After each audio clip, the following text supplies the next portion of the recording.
Welcome to the normal life of an extremely genius boy named Chen Jilao. This guy is a so-called top student in high school, and there's no such problem in this world that he couldn't solve. But right now, this boy is in some serious troublesome situation. Chen Jilao has actually developed a crush on a problematic girl, Qin Xiaomai. She asks Jilao to do her homework each time she wants to play games with her guild. Even the school teacher was so done with this girl, as she sat inappropriately on the class desk, just as she sits on her bed at home. Chen Jilao cared less about these matters and easily agreed to help her out. When the teacher catches Xiaomai talking to Jilao, he typically blames her, as she is now interfering with the class committee member's studies. Jilao was busy asking Xiaomai if she could bring him along to the game too. Xiaomai agrees instantly and winks at him. She was glad that Jilao had asked her because her team was just in need of a healer. Xiaomai informs him to arrive at the beginner's village at 8 p.m. and she reminds him that her ID is bursting sweetheart. After class, Chen Jilao rushes home so that he won't be late. There's going to be a rare thunderstorm in the city tonight, and it's estimated to start at 8 p.m. Jilao was busy memorizing Xiaomai's ID, which is bursting sweetheart. He doesn't even pay attention to an important announcement that repeatedly asked the people to properly turn off all household appliances to avoid any accidents. Chen Jilao finally reaches home, and his mother greets him. She was surprised to see that her son was back so early. Jilao informs his mother that the school let them out early because of the bad weather. His mother knew about the weather, and she told him to rest a bit as dinner would be ready soon. Jilao asks his mother about the packages that were supposed to arrive today. His mother informs him that she put it in the corridor for him. He takes a look at a package that had a label of Cosmos on it. Jilao's mother asks him if he has started playing games, as she had suggested him to do so long ago for some relaxation. She then reminds him to remember to come down later to eat. She also noticed that he was in such a hurry, and she wondered if he had scheduled a time to play games with someone, probably a girl. In his room, Chen Jilao couldn't wait to use his new gaming machine. He quickly unboxes the Cosmos game, the most popular immersive VR online game right now. He even got a helmet, which allows nerve sensations to achieve a realistic game experience. He suddenly starts thinking of his gaming skills and compares them to Xiaomai's skills, but this girl by now would probably be super strong in the game.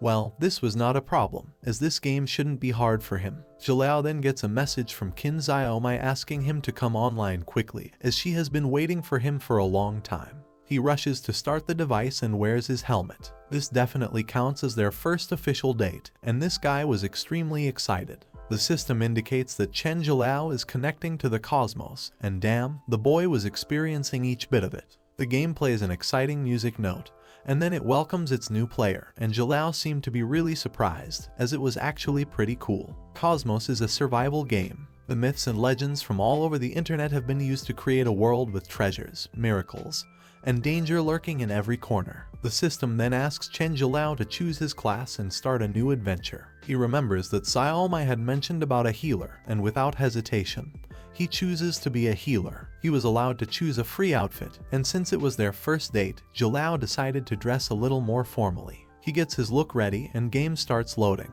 Here, there were announcements about the thunderstorm in the city that has reached the red warning level. They reminded people to turn off all household appliances properly to avoid any accidents. Despite of all the warnings, Chen Jilao continues enjoying his online game, and damn, a huge bolt of lightning struck through the Cosmos game. Jilao was busy imagining his first date with Qin Xiaomai, and he had no idea of what was going on until the lightning struck him. Chen Jilao felt something weird, and his body was being lifted up. He kept wondering what was happening, but he couldn't get it. It seemed as though some kind of magic was taking place, and within the next second, Chen Jilao disappeared, leaving behind only his Cosmos helmet. The electricity goes off, and Jilao's mother comes in search of her son. She asks him to take a look and see why there was a power cut. She soon finds out that Jilao was nowhere to be seen, and she wonders where he went. Here, the game has already begun, and the monsters are ready to attack the heroine, Qin Xiaomai. She sat there, worried and heartbroken, with a broken sword. Xiaomai yells for help, and that's when a golden light beams over the place. The monsters get distracted, and yes, this is the light of hope. It's none other than our hero, Chen Jilao. He quickly gets a hold of the situation and approaches Xiaomai. Jilao then apologizes to Xiaomai for being late, as he was sure that she was scared. He assures her not to worry, as everything is over now. Qin Xiaomai looks at Chen Zhilao with her eyes full of love, and she regards him as her hero. They look at each other with passion and get closer and closer until their lips meet and they kiss. Hang on, Xiaomai was actually slurping on Zhilao's lips. No, wait, Xiaomai indeed had a huge tongue, and Zhilao asks her to slow down as she has so much of saliva that it is all over his face. But this is not Qin Xiaomai. Yua, it was a chameleon, and Chen Zhilao was dreaming. Zhilao wakes up from his dreamland and faces the reality sadly. He cried out for Xiaomai, but there was no response. He could only hear the chameleon slurping on something else now. He wondered what just happened, and he couldn't understand why the teleportation process was this extreme. He indeed felt like his body was electrocuted, but it was quite comfortable. Zhilao takes a brief glance around, and he realizes that he has entered the game. The weather here was so hot that this game felt quite realistic. He analyzes the situation and concludes that the first teleportation should be to the beginner's village, but he couldn't see anyone around. Zhilao then decides to contact Xiaomai first and searches for her ID. The system informs him that the player he was searching for doesn't exist. Well, this was weird, as Zhilao wouldn't forget Xiaomai's ID. He decides to leave this matter, and he plans to go to the beginner's village to meet up with Xiaomai. Chen Zhilao was having a difficult time, and he kept huffing loudly. He wonders if he got it wrong or if there wasn't any beginner's village here. Zhilao demanded to know exactly where he was teleported to. He tries to locate himself by connecting to the customer service, but the system informs him that his location is not in the service area. Damn, he couldn't even contact the customer service. Now things were getting stranger. Zhilao was certain that he would lose around 900 milliliters of sweat every hour when he is in this sort of hot weather. Getting dehydrated and fainting was only a matter of time. At this moment, Chen Zhilao decides to give up, and he declares that he is not playing anymore. He doesn't think that the difficulty of the game was this high. Moreover, Xiaomai was still waiting for him, so he should log out first and explain it to her. Chen Zhilao gets on the log out page and confirms his decision. But no, the system doesn't allow Zhilao to log out. He thought that the system was just kidding with him. He tried again and again, but Zhilao was unable to log out. What the hell? Chen Zhilao was actually trapped in here. The very next moment, the system indicates to him that he has triggered a mission. Here, he had to survive, and he actually had an infinite amount of time with him. Damn, Chen Zhilao just wanted to play a game with Xiaomai, and now he was trapped here for nothing. He couldn't even log out of the game, no matter what method he used, and he couldn't contact anyone. He wonders if he was going to be stuck here forever. 8 damned hours later, although Zhilao still couldn't believe that he was trapped in a game. With the passing of time, he did accept the fact that he wouldn't be able to exit the game anytime soon. He even found out that the mechanics in the game were the same as in the real world. Moreover, the nausea and dizziness that came with being dehydrated and the heat were very realistic too. If Chen Zhilao continued like this, the only thing waiting for him was death. If he wants to survive, he needs to find a water source first. That's when Zhilao notices a stone, and he picks it up with hope. When he previously watched Ed Stafford's survival show, he had mentioned about this kind of limestone. Yes, most of them existed near spring water, which means that there must be a water source in that rocky area in front. Zhilao was glad, and without thinking any further, he set out on this journey to find water. He begins his journey, but there's someone dangerous who was definitely keeping an eye on him. This guy has sharp teeth, and his intentions were to kill. Chen Zhilao somehow reaches the rocky area and hopes that his judgment is correct. Yes, it certainly was. He lands up in a huge cave where he finds a source of water. He looks at the water with thirsty eyes, and with one jump, he leaps forward and goes straight into the water. Zhilao gulps down water as he has never seen it before. It was so nice to be alive again. Here, the wild monster was entering the cave, and it looked creepy as hell. Zhilao was satisfied, and he lied down there after drinking a good amount of water. Well, the water problem was now solved, but there was still no way to get out of here. Since it was just a game, there should be a hint on how to leave this desert. So Zhilao checks the system, but the map function is only able to show areas that have been explored. Oh, he knew it wouldn't be this easy. Next up, just to be safe, Zhilao takes a careful look at the system panel. This boy has such low stats and no attack skills. If he encountered a monster, the only thing he could do was run.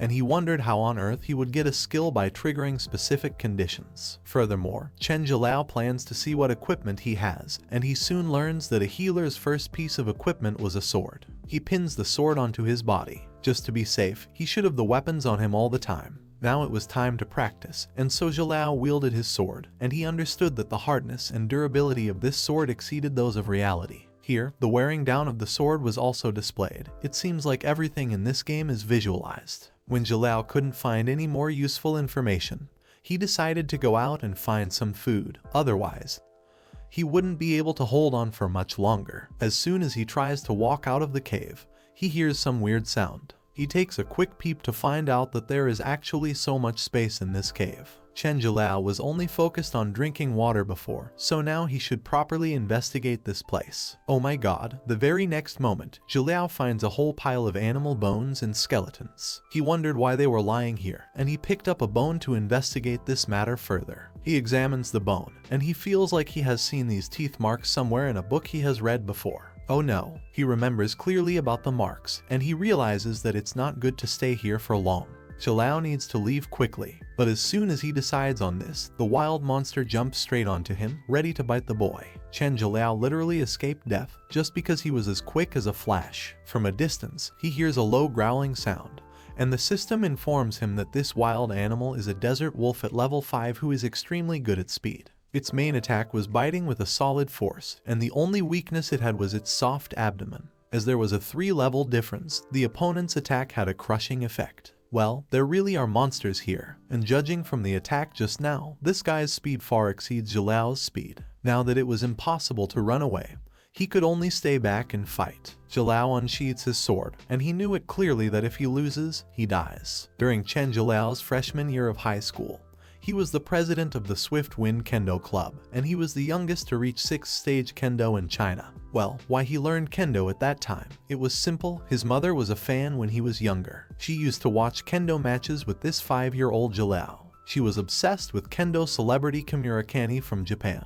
She wished for her cute son to grow up quickly and join this amazing sport. So she had her own son learn Kendo from a young age, and she happily enrolled him and sent him to this club. At first, Jalal thought that Kendo was easy. He thought that it was just all about wearing fancy clothes and doing fancy moves, but when he actually started practicing it, he realized that this sport wasn't easy at all. When one faces an opponent in a Kendo suit, listening to one's breathing and heartbeat while fighting with another, an inexplicable sense of fear would surround that person. It may even swallow one's body entirely, making it hard for that person to react and adapt. Well, this kind of fear stems from a person being weak. The only way to make oneself stronger was to keep practicing, keep strengthening oneself, and keep pushing oneself. So Chen Jalal used all his spare time to repeat movements thousands of times in the dojo with no air conditioning. He kept failing and getting injured, but he continued his training and kept brandishing his Kendo sword. Even when Jalal became the youngest 6th stage Kendo practitioner in China, he never stopped training. Because in this world where the strong devour the weak to reign supreme, one will never know how horrifying the next opponent may be. For Jalal, it was now or never. The wild wolf was surely underestimating him, but he was quite desperate to prove himself as a strong person. Jalal attempts to attack the wolf, but nothing happened. He takes a break while huffing loudly. He wonders what was going on, as there was no effect even when attacking with a sword. The attack was ineffective. The desert wolf indeed had a very strong defense. The system reminds Chen Jalal that the desert wolf's weakness is its abdomen. Well, now things make sense, so attacking places other than the abdomen has no effect. Dang it, even knowing about its weaknesses doesn't change anything. This thing was way too fast, and it kept attacking Jalal. Moreover, every time it attacks, it does so with the intent to kill. If the attacks have no effect, then Jalal could only defend, and this would drag out until he eventually dies. Chen Jalal wondered if he was really going to die in this hellhole of a place. That's when the system indicates that his HP is low, and it advises him to replenish his health as soon as possible. Hang on, this wild scoundrel's weakness is its abdomen, and now Jalal knew exactly what to do. If this is effective, then it should be able to kill this crazy monster. Jalal finally decides to hunt down the animal, and he makes himself bait. He lets the wolf bite him hard, and in return, he stabs the sword right into the animal's abdomen. Well, this time it was impossible for the attack to have any effect. The wolf cries in pain, and Jalal pushes it away. Yes, he won. Just now, he let the monster bite him on purpose so that it would let its guard down and expose its weakness. Chen Jalal ultimately agrees that this game was actually pretty interesting. The system then indicates that Jalal has killed a desert wolf and he has gained a good exp. He also leveled up to level 5 and gained 25 assignable skill points. After leveling up, Jalal notices that his wounds have completely healed. Next up, the system starts activating the hidden level shop system, and Jalal wonders what is awaiting him next. Now, after all, this was the world of a game, and just like any other game, killing mobs would grant exp, and leveling up would grant skill points that could be used to increase stats. But he kept wondering what this hidden mall system was. Jalal decides to take a look and enters the system. As soon as he gets in, he gets to see a number of gaming equipment items displayed for sale. Whoa, so this was just like a mall to buy the gaming stuff. Aside from weapons and defensive equipment, there were even household and electronic appliances, and they cost so many levels to unlock as well. Damn, Jalal wondered who would actually buy home appliances in a game.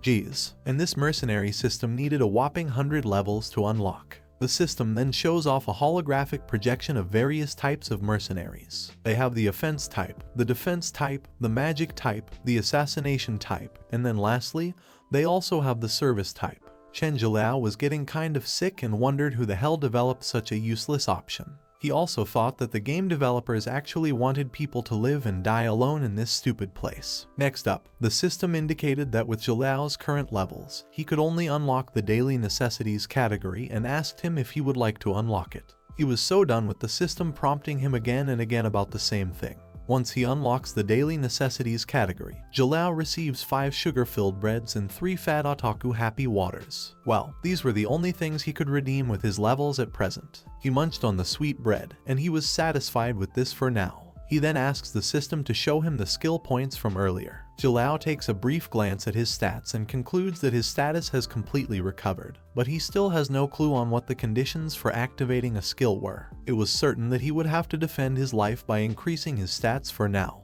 The points couldn't be adjusted after being assigned, and these stats would probably directly decide his future in this game. If physique determines Jalal's HP, intelligence should correlate to his magic attack damage. He remembers about the desert wolf that he killed earlier had strength and speed that were on another level, even though they only had a 5-level difference. If he encounters a much more powerful monster in the future, Chen Jalal will need to make sure that he could get the upper hand in terms of speed and attack power. He then confirms the point distribution, and he adds 5 points to physique to ensure his HP, 10 points to strength to ensure that he would be able to deal enough damage to the monsters, and the rest would all go to agility. Well, as expected, after assigning the skill points, the effects were immediately activated in his body. Jalal's entire body was filled with strength, and it feels much lighter too. Chen Jalal was happy to enjoy the feeling of becoming stronger, and he felt that it was pretty awesome. The following moment, he hears some weird howling sound and turns around to see what is there. Damn, there was a whole pack of desert wolves waiting for him.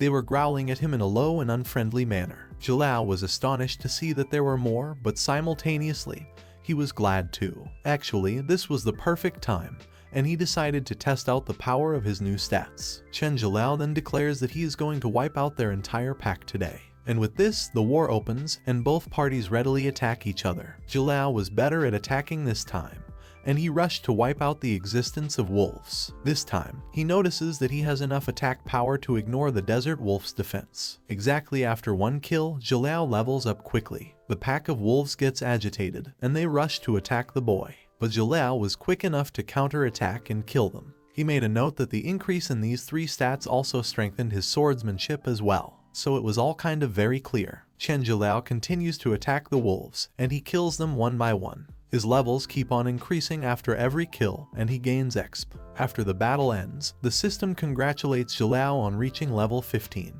He also gains a total of 24,000 exp and 75 assignable skill points. Well, according to him, killing mobs after leveling up was really easy peasy. Later at night, Chen Jalal comes out of the cave for a stroll. Well, now that it was late, the temperature was cool, and for now, he also had enough of food and water, so he decides to start looking for a way out of this hell-like place. As soon as Jalal takes a step ahead, his leg hits onto something soft and furry. He gets anxious at once, and the moment he opens his eyes and looks ahead, he can't believe what he is seeing.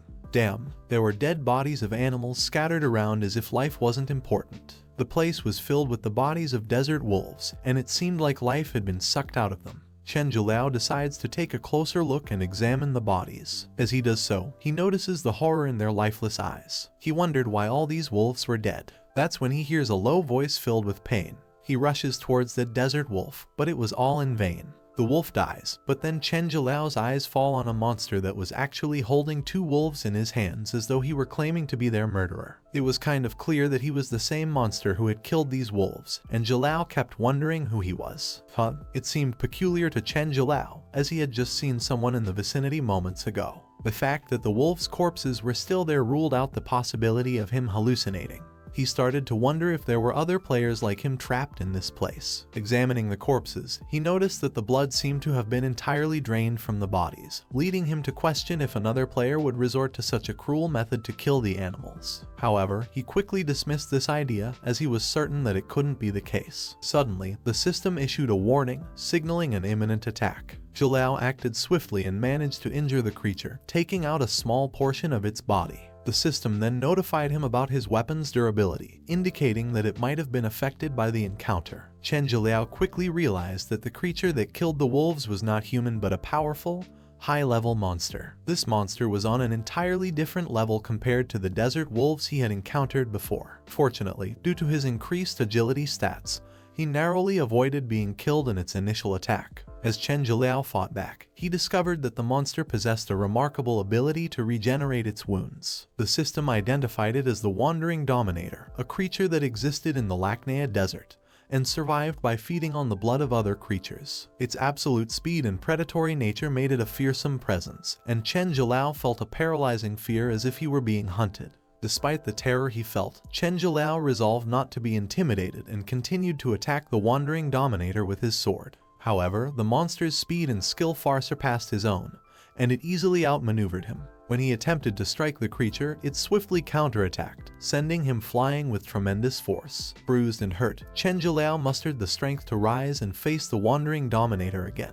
He couldn't help but wonder if the monster's incredible speed was what the system had mentioned earlier as absolute speed. To his surprise, the monster began speaking to him, and then suddenly punched him in the stomach, causing him to spit out blood. Though the blow was powerful enough to be fatal, there was something peculiar about it. Confused and in pain, Chen Jilao found the monster engaging in some form of strange communication. It murmured the word Halukalu while glaring at him, then offered him a sharp sword. Chen Jilao couldn't fathom why the monster was offering him a weapon or what its true intentions were. The Wandering Dominator then gestured for Chen Jilao to strike its neck. He was utterly perplexed, feeling as if he had experienced this situation before, a déjà vu-like sensation. It reminded him of a cat playing with its prey before eventually devouring it. As the scene unfolded, Chen Jilao faced an enigmatic and potentially dangerous situation, uncertain of the creature's motives or what lay ahead in this unusual encounter. As the intense battle raged on, Chen Jilao struggled to catch his breath. The monster's relentless assault had taken a toll on him, leaving him panting and exhausted.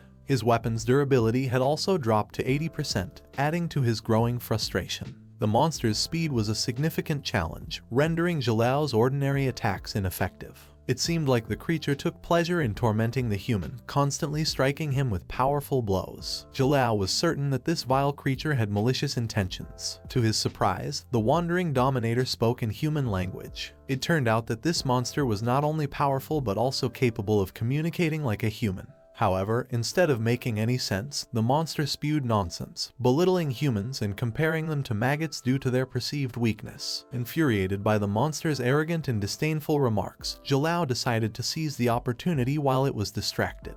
He planned a secret attack to catch the creature off guard. However, his efforts proved futile, and the monster remained unaffected by his attempt. Unwilling to be intimidated, Chen Jilao retorted, calling the monster a dung beetle brain and asserting that it was the true maggot in this encounter. He refused to cower in fear and bravely stood his ground, ready to continue the fight despite the odds stacked against him. The battle of words and blows intensified as the two adversaries clashed. Chen Jilao's determination to prove his worth and overcome the Wandering Dominator grew stronger with every passing moment. Though exhausted and battered, he would not back down, and his spirit burned with the determination to emerge victorious against this formidable foe. The Wandering Dominator's evil laughter fills the air, finding Chen Jilao intriguing and fascinating. It had been centuries since the monster encountered a human who ignited such excitement in them. Similarly, Chen Jilao was feeling invigorated and alive in a way he hadn't experienced in a long time. He thought about his family and friends, realizing that he had a long life ahead of him, and he refused to meet his end in a place like this. In an outburst of frustration, Chen Jilao yells defiantly, making the monster wait for his return.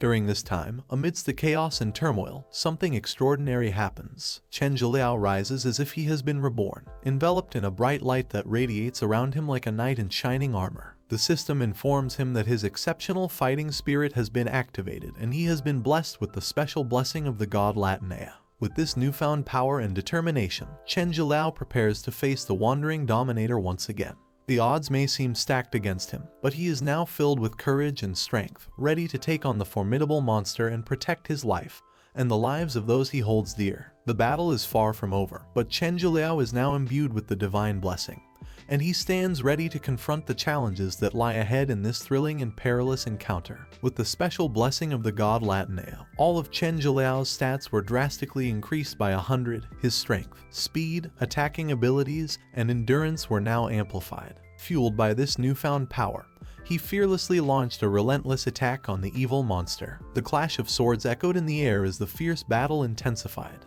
Chen Zhiliao was determined to put an end to this encounter, and for a moment, it seemed like he had the upper hand. However, just as the fight was reaching its peak, the system issued a warning. Zhiliao's weapon had reached zero durability and broke, rendering it unusable. Undeterred, Chen Zhiliao discarded the broken sword without a second thought. He was now prepared to confront the wandering dominator with nothing but his bare hands. His extraordinary fighting spirit, coupled with the immense power granted by the blessing, gave him the courage to face the monster head-on, even without a weapon. The battle continued, and Zhiliao fought with all his might, utilizing his enhanced abilities to the fullest. Every punch and kick carried tremendous force, and he refused to back down. Despite the monster's strength and ferocity, Chen Zhiliao's newfound prowess and determination made him a formidable opponent. As the battle raged on, the outcome remained uncertain. The once terrifying monster now faced an equally formidable adversary in Chen Zhiliao, and the clash between them became a test of willpower, skill, and endurance. With each punch, Chen Zhiliao's determination intensified. He swore that he would defeat the evil monster and claim its experience points for himself. The thought of gaining power and becoming stronger drove him forward, despite the odds stacked against him. As the battle wore on, the wandering dominator grew desperate to gain the upper hand against Chen Zhiliao. In an attempt to deceive and surprise him, the monster abruptly conjured an illusion, distorting reality around them. Within the blink of an eye, the creature appeared behind Zhiliao, ready to deliver a devastating attack. Caught off guard by the illusion, Chen Zhiliao was unable to defend against the monster's assault. He took the full force of the blow, causing him immense pain and further draining his strength. The creature mocked him as a foolish human, reaffirming its low opinion of humanity by comparing them to maggots once more. Chen Zhiliao was disheartened, finding it hard to believe that even after his remarkable increase in strength and the blessings from the god Latinea, he still couldn't defeat the monster. Despite his resilience and determination, the odds seemed to be against him. In a final display of ferocity, the wandering dominator unleashed an even more vicious attack, declaring that it was bidding farewell to this human. The ominous words filled the air, leaving Chen Zhiliao with a sense of impending doom. Yet, even in the face of this fierce adversary and the possibility of defeat, he refused to give up. With a defiant spirit, Chen Zhiliao prepared himself for the monster's next onslaught. Though battered and bruised, he was determined to fight until the end. The battle between human and monster reached a critical juncture as both sides fought with all their might, each driven by their own motivations and desires. As the final blow landed, Chen Zhiliao's world faded into darkness. The pain was overwhelming, and he found it impossible to catch his breath or think clearly. In those fleeting moments, the only thought that crossed his mind was the fear of death. With his strength depleted and his body unable to fight any longer, Chen Zhiliao felt the weight of defeat crushing down upon him. Despite his unwavering determination, he had reached his limits and there was nothing more he could do. The system's cold, emotionless voice confirmed his fate. It indicated that Chen Zhiliao's health points had reached zero, and with that, it declared that he had died. The world of the game, which he had been navigating with courage and skill, now seemed distant and unattainable. In that moment of loss and despair, Chen Zhiliao's journey came to an end. The dreams of becoming stronger, protecting his loved ones, and conquering the challenges of this virtual world vanished into oblivion. As his consciousness faded, he wondered what lay beyond death in this virtual realm. Were there other adventures awaiting him, or was this truly the end of his story? The questions lingered, unanswered, as the void of death enveloped him. As Chen Zhiliao woke up with a jolt, he found himself in a small room surrounded by wooden furniture. The memories of the intense battle with the wandering dominator still fresh in his mind. He huffed, relieved that he had somehow survived. He couldn't believe that he was still alive after what seemed like a certain death. Confused and disoriented, he wondered if he had been logged out of the game. However, glancing out the window, he realized that he was still inside the virtual world. The question of where he was and how he survived lingered in his mind. Seeking answers, he quickly checked his status window to confirm his in-game existence. Seeing his status displayed on the screen, he knew he was indeed still trapped within the game.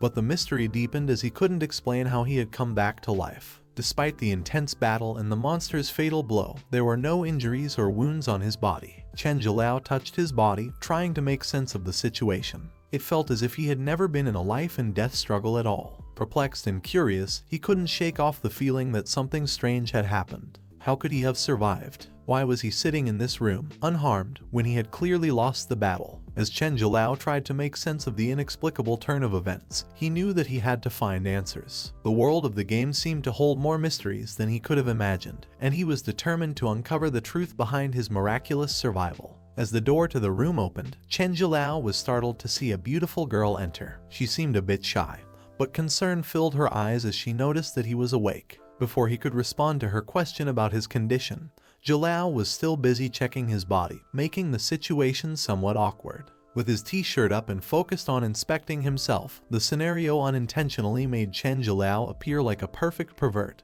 much to his embarrassment. The girl, feeling anxious and uncomfortable, turned around to give him some privacy and called out for her grandpa, Albert. As Chen Zhilao shared his story of the intense battle with the wandering dominator, Grandpa Albert, and the girl listened attentively. They were surprised to hear about the encounter with the powerful monster and how close Zhilao had come to death. The girl explained that her grandfather had found him while he was out hunting and had tended to his injuries, saving him from the brink of death. However, when Zhilao speculated that he might have been transported to a beginner's village within the game, Grandpa Albert gently corrected him. He stated that this place was not part of the game's virtual world. Chen Zhilao couldn't fathom what they were saying. He was certain that they must be mistaken. After all, this was still the gaming world, and they were surely NPCs or players. As Chen Zhilao tried to prove that he was still within the game, he displayed the game's status window, showcasing the Mission tab, Status tab, and Equipment tab. He also showed them the mini-map, which indicated his location within the game world.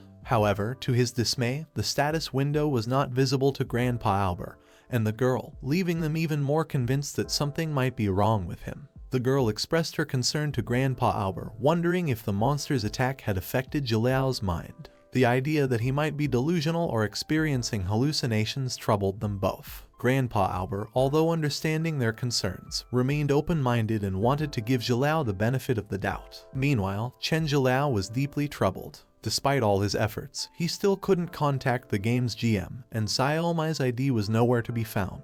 The sense of isolation and being cut off from the outside world weighed heavily on him. He realized that he had lost all communication with his friends and was trapped in this strange hidden village with no way to leave. Desperation filled his heart, and the only thing he wanted was to go back home, to return to the real world where everything was familiar and comforting. As Grandpa Albert explained the grim reality of the Latinea desert, Chen Zhilao's frustration grew. He couldn't accept the idea that there was no way out of this vast desert, regardless of its size. In his mind, there had to be a solution, a hidden passage, or some way to escape. He argued with the girl and her grandfather, insisting that they must keep searching for a way out. Zhilao couldn't resign himself to the idea of being trapped in this virtual world forever. The prospect of being cut off from the real world, his friends, and his previous life was too much to bear. The girl shared her own experience, recounting how she and her grandfather had ended up in this mysterious place after encountering a thunderstorm while hunting giant dragons on the Bergama continent. The next thing they knew, they were in the Latinea desert, a place steeped in legends and said to be capable of imprisoning even gods. The only way to gain freedom from this place was to find the legendary Temple of Kebri. As Grandpa Albert revealed the dark history of the Latinea desert, Chen Zhilao's optimism began to waver. The legends of the never-ending maze and the countless people who had ventured out in search of the Temple of Kebri, never to return alive, weighed heavily on his mind. It seemed that this hidden village, with its kind-hearted inhabitants, had resigned themselves to the reality of their situation. They had come to accept that finding the temple and escaping the desert might be an impossible task. Instead, they chose to focus on living their lives within the confines of this virtual world, making the most of their situation and supporting each other. Grandpa Albert's advice to Jalal was to accept this reality as well, to embrace the life he now found himself in and to stop searching for a way out. To Jalal, this felt like a surrender to a fate he couldn't accept. He couldn't bear the thought of abandoning his desire to return to his home in the real world. Grandpa Albert assures Jalal that later on Sailali will take him on a stroll around the town. As Chen Jalal sat behind, contemplating the situation, he couldn't shake off the feeling that he was still inside the game, but now it seemed like he had been directly transported into the world of manhwas, a world of Chinese comics where characters find themselves reborn in a new world. His musings were interrupted as the system notified him of a new mission, the revenge of Kebri's sorrow. It appeared that he had received the protection of the god Kebri and had been given a divine task. To repay this blessing and help the god, Jalal had to find the temple of Kebri, defeat Nabris, the guardian monster of the sealed temple, and release the deity from its imprisonment. The gravity of the mission weighed heavily on Chen Jalal's shoulders. It was a daunting and dangerous quest, but he couldn't ignore the significance of the reward, a key that would allow him to leave the Latinea desert, the sealed land in which he was currently trapped. The revelation of this mission filled him with a mix of emotions. He felt a sense of purpose, knowing that this quest might hold the key to his ultimate freedom and return to the real world. Chen Jalal's anxiety lingered, still uncertain about why he had been sent to this place. However, he found solace in having a clear goal now. If he could locate the temple of Kebri, defeat Nabris, he could finally exit the game, a chance for freedom he desperately sought. In the midst of his thoughts, Sailali called out to him. "Damn, this girl is beautiful." Jalal quickly apologized and explained that he had come out for a walk due to boredom. As they gazed around, he realized that they were surrounded by the Latinea desert itself, which meant the desert was all around them.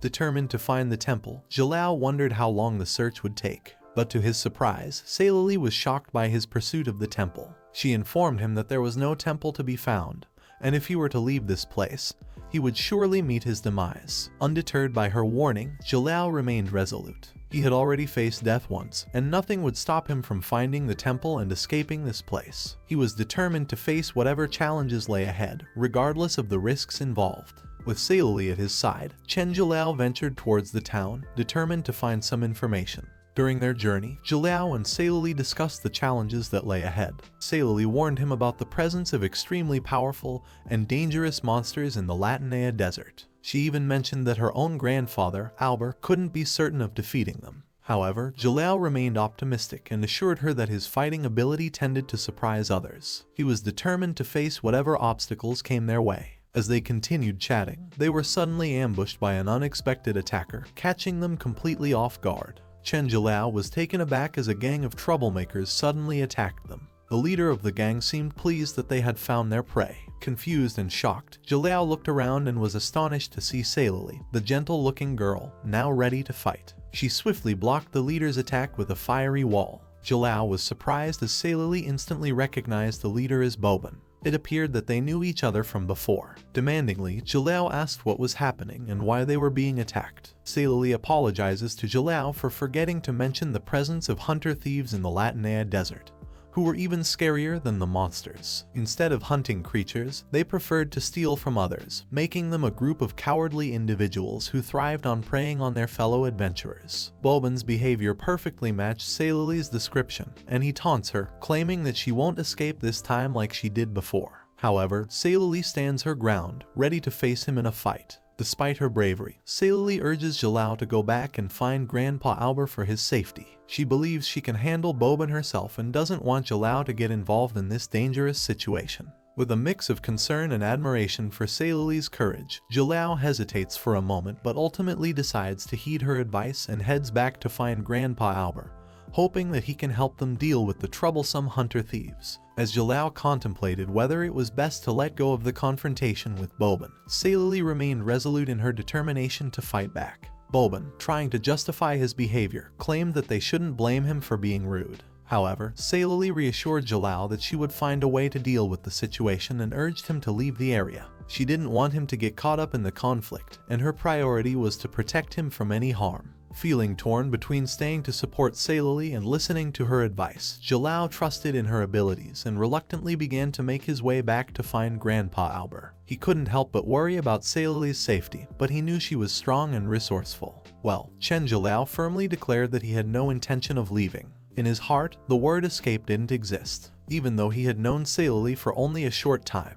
he was not the kind of person who would abandon his companion and go on his own. His determination was unwavering, and he stood by Sailali's side, ready to face whatever challenges came their way. He believed in their strength as a team and was willing to fight alongside her, no matter the odds. Jalal understood the importance of standing together, and he couldn't fathom leaving Sailali to face Boban and his gang alone. Loyalty and friendship guided his actions, and he was resolute in his decision to stay and support Sailali in their struggle against the troublesome hunter-thieves. With a sudden burst of aggression, Boban launched an unexpected attack on Jalal. Grasping his face, he forcefully dragged the boy along, treating him with disdain and calling him trash. Mocking Jalal's attempts to reason or deceive, Boban dismissed his words as cheesy and ineffective. In this unforgiving place, Boban emphasized that communication was not through words but through strength alone. The law of the desert seemed to dictate that only power and might had any significance, rendering words useless and futile. Despite the physical and verbal assault, Jalal refused to back down.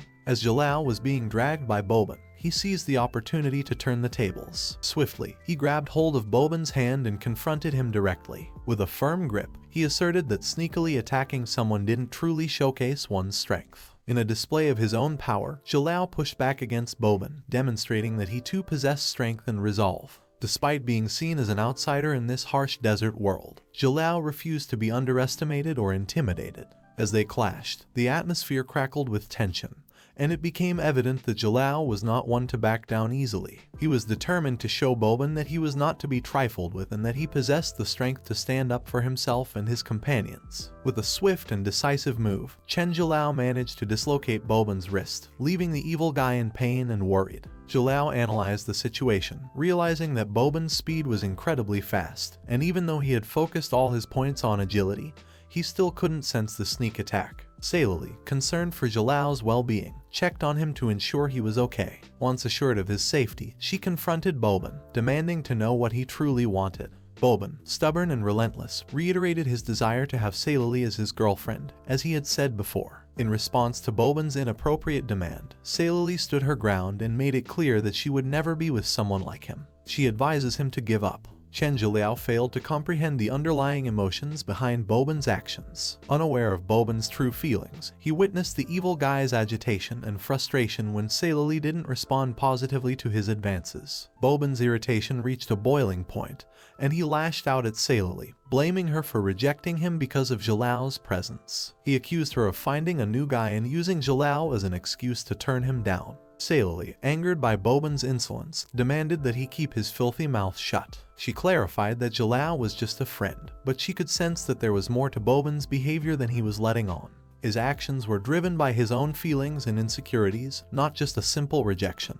With Boban now consumed by jealousy, he challenges Chen Jalal to a battle between men. He taunts Jalal, urging him not to be a coward and hide his head like a turtle. Boban proposes a condition for the fight. If Jalal wins, he will stop bothering and pestering Sailali. The system notifies Jalal about a side mission, offering the lost map of Latinea as a reward. The map could be his ticket to leaving this place, and Jalal's determination to escape the desert intensifies. Without hesitation, he agrees to Boban's challenge, accepting the deal. Alright, it was a deal. As Boban's friends observed his sudden change in demeanor and seriousness, they couldn't quite comprehend the reason behind it. They couldn't understand why their usually confident big bro was now so intense and fixated on the challenge he had issued to Jalal. Amidst their confusion, the atmosphere around them felt charged with tension, as if a strong scent of vinegar lingered in the air. There was jealousy present all over. Sailali expressed her doubts about Jalal's chances against Boban.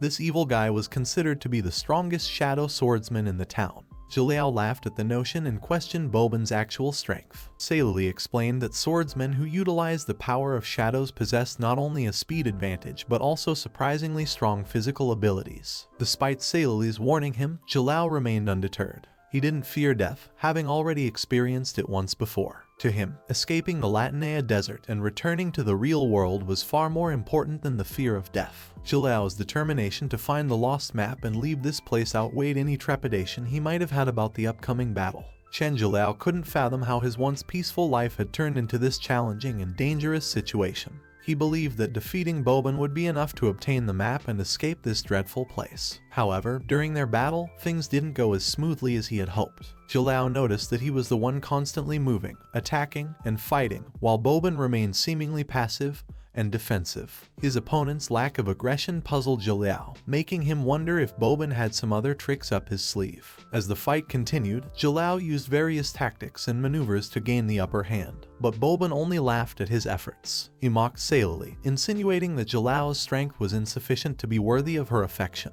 Salily, feeling defeated, decides to go along with Boban's demands in order to protect Jilao, and urges him to find Grandpa Albert for help.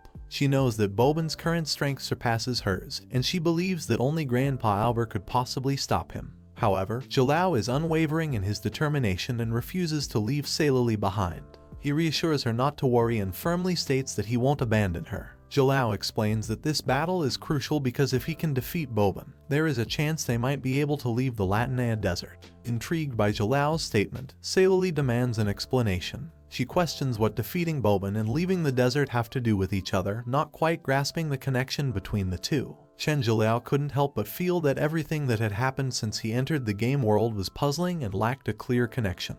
It defied logic that he was trapped in this virtual world with no way to log out. Even his mysterious revival after being killed raised many questions. Now, the system presented him with a mission to defeat Boban and obtain the lost map, which could potentially lead to his escape. The chain of events seemed too coincidental, almost as if someone or something was manipulating the situation behind the scenes. Jilao couldn't shake the feeling that there was more to this game world than what met the eye. It appeared to be a complex and enigmatic place, where hidden forces were at play, guiding his actions and decisions. Amidst the confusion, Boban calls out to Chen Jilao, taunting him and throwing away his own weapon. He questions why Jilao is just standing there, asking if he's afraid now. Jilao remains resolute and is not intimidated by Boban's words. However, it appears that Boban is the one feeling uneasy, as he was the one who was acting like a coward and hiding around like a turtle. Despite this, Jilao maintains his composure, refusing to be affected by Boban's provocations. Boban then declares that it suddenly feels no fun to fight an unarmed and worthless piece of trash. He insists on a fair and formal fight, throwing a weapon towards Jilao, which lands straight in his hands. Jilao grips the weapon firmly, unshaken by Boban's mind games. He accepts the challenge, ready to face Boban on equal terms. Boban declares that he doesn't want Salili and his subordinates to think that he was bullying a weakling. His pride won't allow him to engage in an unfair fight, as it might tarnish his reputation among his peers. By providing Jilao with a weapon, Boban aims to demonstrate that he is facing a worthy opponent and upholding the principles of a fair battle. As Boban's subordinates witness their boss's serious demeanor, they realize that this time, he means business. On the other hand, Jilao is surprised that Boban seems to be following the rules and providing him with a weapon for a fair fight. However, Jilao hasn't forgotten the sneak attack that Boban had launched earlier, which still raises doubts in his mind. Boban attempts to justify his previous actions, claiming it was a desperate reaction. Nevertheless, Jilao stands firm and insists that they should have a battle, fair and square. He is determined to defeat Boban and obtain the map, no matter the challenges that lie ahead. Boban is determined to showcase the true power of shadow techniques, but Chen Jilao believes in actions rather than words. Without hesitation, Jilao steps forward to launch an attack. However, the crafty Boban stops his attack, using illusions to demonstrate his famous shadow technique. Salili, concerned for Jilao's safety, warns him to look behind. Jilao realizes that there are two Bobans now, one in front of him, seemingly stopping his movements, and the other ready to strike from behind. He senses danger and knows he must be cautious. In a split second, the wicked Boban launches his attack, catching Jilao off guard. In a devastating blow, 300 of Jilao's HP points are deducted. He pants heavily, struggling to keep up with the fierce battle. The system notifies Jilao that if his HP drops below 300, the mission will automatically fail. Boban taunts Chen Jilao, urging him to admit defeat as he believes it's impossible for Jilao to defeat him. But Jilao's determination remains unwavering, and he refuses to concede. He quickly heals himself, restoring his HP, much to the surprise of the evil gang who mistake him for a priest. Amused by the situation, the evil gang can't believe that a priest is challenging a shadow swordsman. Bobin finds this laughable and once again insists that Jalal should leave Sailali behind if he wants to escape. He belittles Jalal, claiming that someone who's awakened as a priest is not worthy of being his opponent. However, Jalal doesn't back down. Instead, he chooses to provoke Bobin, warning him to stop playing games and start fighting seriously. Bobin agrees, finally deciding to demonstrate the real strength of a shadow swordsman by displaying his shadow clones. As Bobin employs his shadow technique, Chen Jalal observes him instantly splitting into three, realizing that shadow swordsmen use clones to fight. Jalal quickly assesses the situation and concludes that dealing with these clones is undeniably challenging and bothersome. Meanwhile, Bobin expresses his contempt for Jalal, now disgusted that he had felt any compassion for him earlier. Determined to show Jalal his true strength, Bobin plans to let him experience a shadow swordsman's ultimate attack before delivering the final blow. Jalal, undeterred by the threat, eagerly agrees to meet him halfway. Bobin recognizes that Jalal is overestimating himself, and he directs his clones to play along with the young warrior. As Bobin's clone launches a fierce attack, Chen Jalal valiantly defends himself, their weapons clanging against each other. Jalal realizes that even facing just one clone is incredibly challenging, as it requires him to exert a considerable amount of strength to fend off the assault. Yet, there are two more clones waiting to strike, making the situation even more perilous. Exhausted from defending against the first clone, Jalal is well aware of the daunting task ahead. Each clone possesses formidable strength, and the prospect of facing all of them is daunting. Nevertheless, Jalal remains resolute, determined to prove his mettle and achieve victory. Bobin takes the opportunity to taunt Jalal, claiming that his previous escape was a mere stroke of luck. However, this time, Bobin is confident that luck will not be on Jalal's side. With lightning-quick reflexes, Chen Jalal manages to dodge Bobin's brutal attack, surprising not only Sailali, but also everyone else witnessing the one-on-one battle. Even Bobin is taken aback, unable to comprehend how Jalal was able to evade his assault with such ease. Jalal's agile and swift movements leave everyone in awe, and it becomes evident that he possesses a level of skill and finesse that they had not anticipated. His ability to dodge Bobin's attack so effortlessly showcases his determination and combat prowess, defying the expectations of both his opponents and onlookers. Breathing heavily, Chen Jalal realizes the gravity of the situation. He acknowledges that he was dangerously close to death just moments ago. However, his agility and quick reflexes have saved him, and he owes his survival to the new skill he acquired, the lightning attack from his agility stats. This skill has proven to be a lifeline for him, preventing him from meeting Yama, the god of death. With newfound determination, Jalal readies himself to face the remaining clones. The battle is far from over, and he knows that he must defeat all the clones to claim victory. Bobin's laughter rings out loud, finding Jalal's escape amusing, but also acknowledging that he only managed to hurt one of the clones. Well, the real game begins now, as Bobin calls out to his weapon. Jalal's sword flies out of his hand and lands next to the cunning enemy. The evil guy mocks Jalal's sense of compassion, warning him that showing any kindness to his foe will only lead to his own downfall. Bobin now fully realizes that he has underestimated Chen Jalal's abilities far too much. With determination in his eyes, Bobin stops toying with Jalal and prepares for the final battle. He challenges Jalal to open his eyes wide and witness his true power. Bobin and his shadow clones stand firm, ready for the ultimate showdown. Without warning, Bobin unleashes his devastating skill, the Desolate Assault. Confused and taken aback, Jalal finds himself surrounded by Bobin's relentless attacks. The ferocity of the assault leaves Jalal struggling to defend himself against the onslaught. Bobin attacks mercilessly, leaving Jalal with little time to react or counter. As Bobin commands his sword banks to attack Chen Jalal relentlessly, the unarmed warrior endures the painful blows. The system notifies Jalal that his HP has decreased by 30%, leaving him in a vulnerable state. Bobin shows no mercy and continues his onslaught, proclaiming that Jalal's demise is imminent. Despite the intense pain and dire situation, Jalal refuses to back down. He summons his resolve and decides that he won't allow himself to be defeated so easily. As Bobin continues his brutal assault, he taunts Chen Jalal, threatening to find him a proper grave. The vicious attacks leave Jalal battered and exhausted, but he refuses to give up. With each strike, Jalal's determination grows stronger, and he draws upon every ounce of willpower to stand his ground. As the lightning strikes, the onlookers, including Bobin, are shocked to witness a sudden surge of power emanating from Chen Jilao. It becomes evident that Jilao has gained new abilities, and the fear of defeat becomes visible in Bobin's eyes. The tables have turned, and now Bobin is the one who appears frightened. However, before Jilao can capitalize on his newfound powers and strike back at Bobin, a familiar figure emerges out of nowhere. Grandpa Albert intervenes, stepping in between the two adversaries and stopping Jilao from attacking.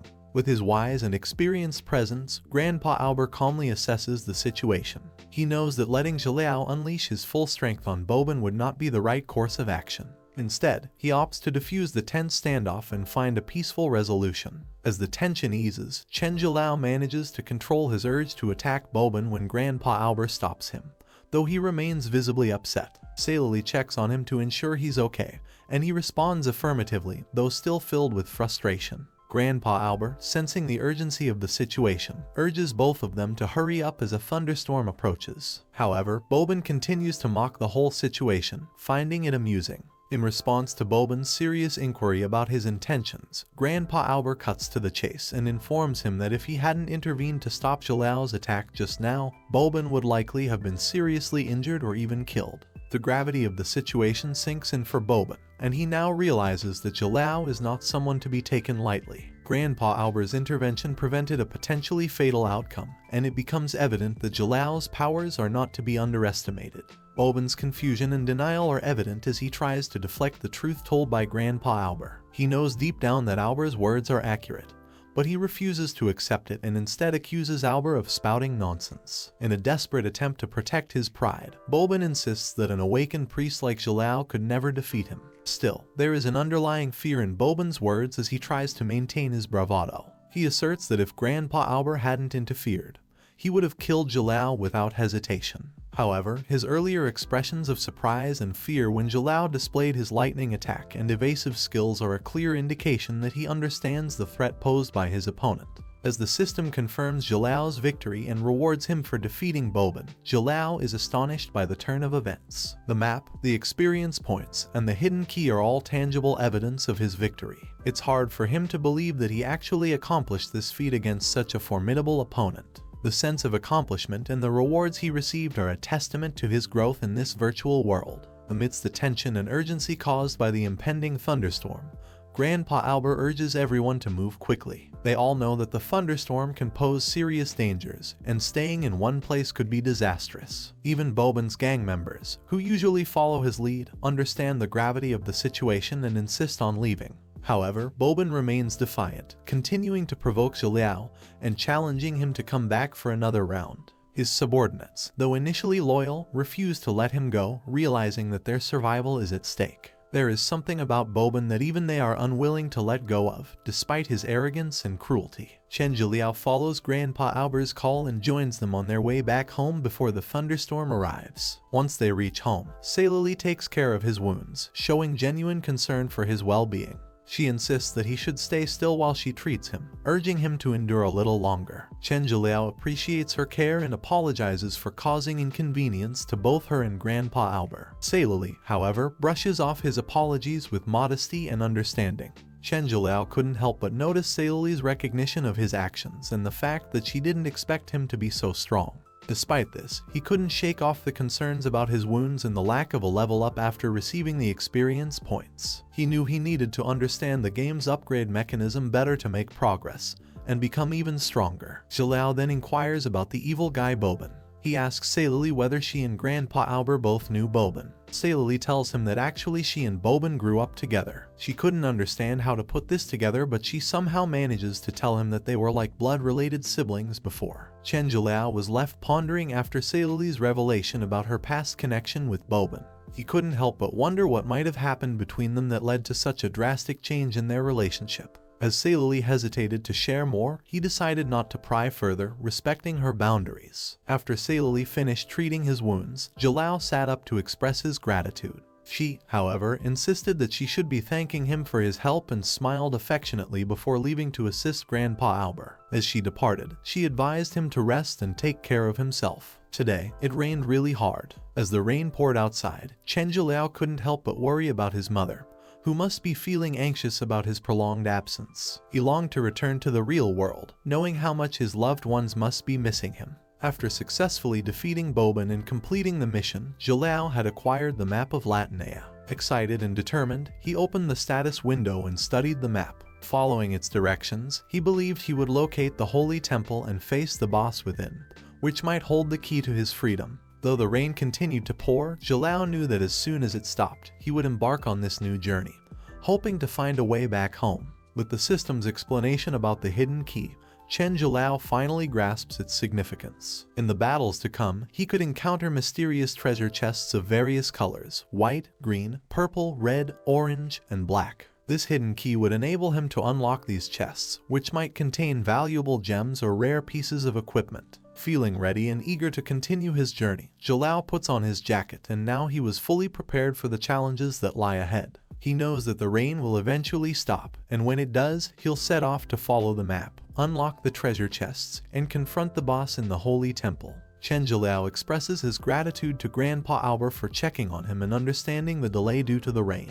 He assures him that the wounds are only minor abrasions and will heal in a few days. When Grandpa Albert brings up the battle with Boban, they discuss about the climax in detail. Grandpa Albert expresses his surprise that Jalal managed to defeat him, considering Boban's reputation as a powerful swordsman in the village. Jalal explains that Boban underestimated him, which allowed him to find an opportunity to turn the tables in his favor. Grandpa Albert nods in understanding and acknowledges Jalal's determination and courage. He admits that Jalal has proven himself to be a formidable fighter, and he's impressed by his tenacity. Grandpa Albert knew about Boban's strength, but then one couldn't rely on just power during a battle. A warrior also needs to consider willpower and other factors. He acknowledges that it wasn't a coincidence that Chen Jalal had won the battle. Jalal then tries to change the topic, and he asks Grandpa Albert that since Boban and Salili grew up together, how on earth they ended up like this. Grandpa Albert too hesitates to tell Jalal about this, and he informs him that this was indeed a long story. As Grandpa Albert began to recount the events from 10 years ago, Chen Jalal felt a mix of curiosity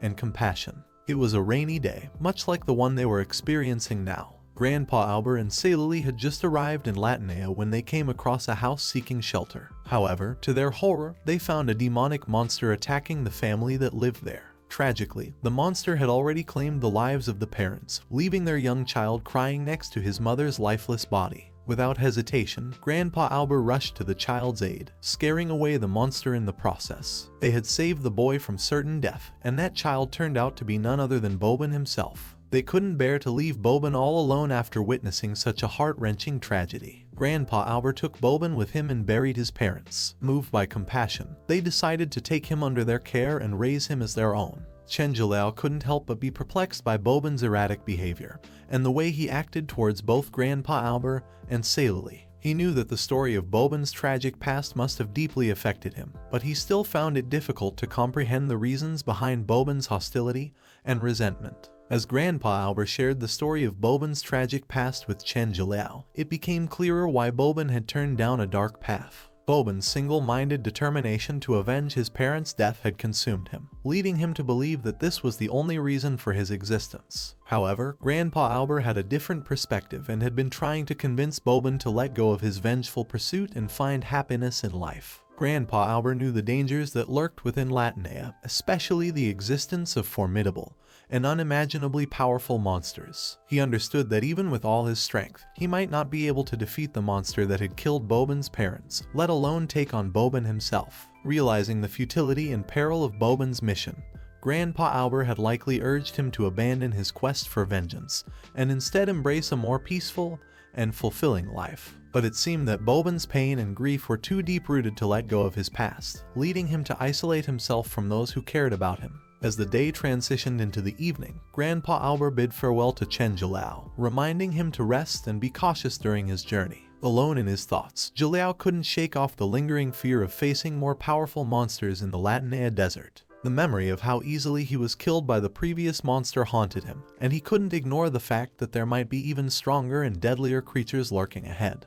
The gravity of the situation sank in as he realized that just having the map wouldn't be enough to ensure his safety. To reach the Holy Temple and defeat the boss guarding it, he needed to strengthen his abilities significantly. Otherwise, he might fall victim to yet another powerful adversary before even getting the chance to confront the monster in the temple. Chen Zhiliao was determined to improve his fighting abilities and find a way to leave Latinea as soon as possible. He saw Grandpa Albert as someone who could guide him and teach him the necessary skills. However, when he expressed his earnest request, Grandpa Albert seemed hesitant and dismissed his plea, advising him to rest instead. Not willing to give up, Zhiliao persisted, emphasizing his seriousness and determination. He even mentioned that he had an idea on how to escape, but his mind quickly recalled the story of Boban and Grandpa Albert parting ways due to a similar situation. Doubts crept in as he questioned whether he was being too impulsive with his words. Finally, Grandpa Albert let out a deep sigh, realizing that he couldn't ignore Zhiliao's earnest plea. With a thoughtful expression, he agreed to teach him how to fight. Grandpa Albert makes up his mind and informs Zhiliao to come to the hill tomorrow when the thunderstorm is over. He tells Zhiliao that if he passes the given test,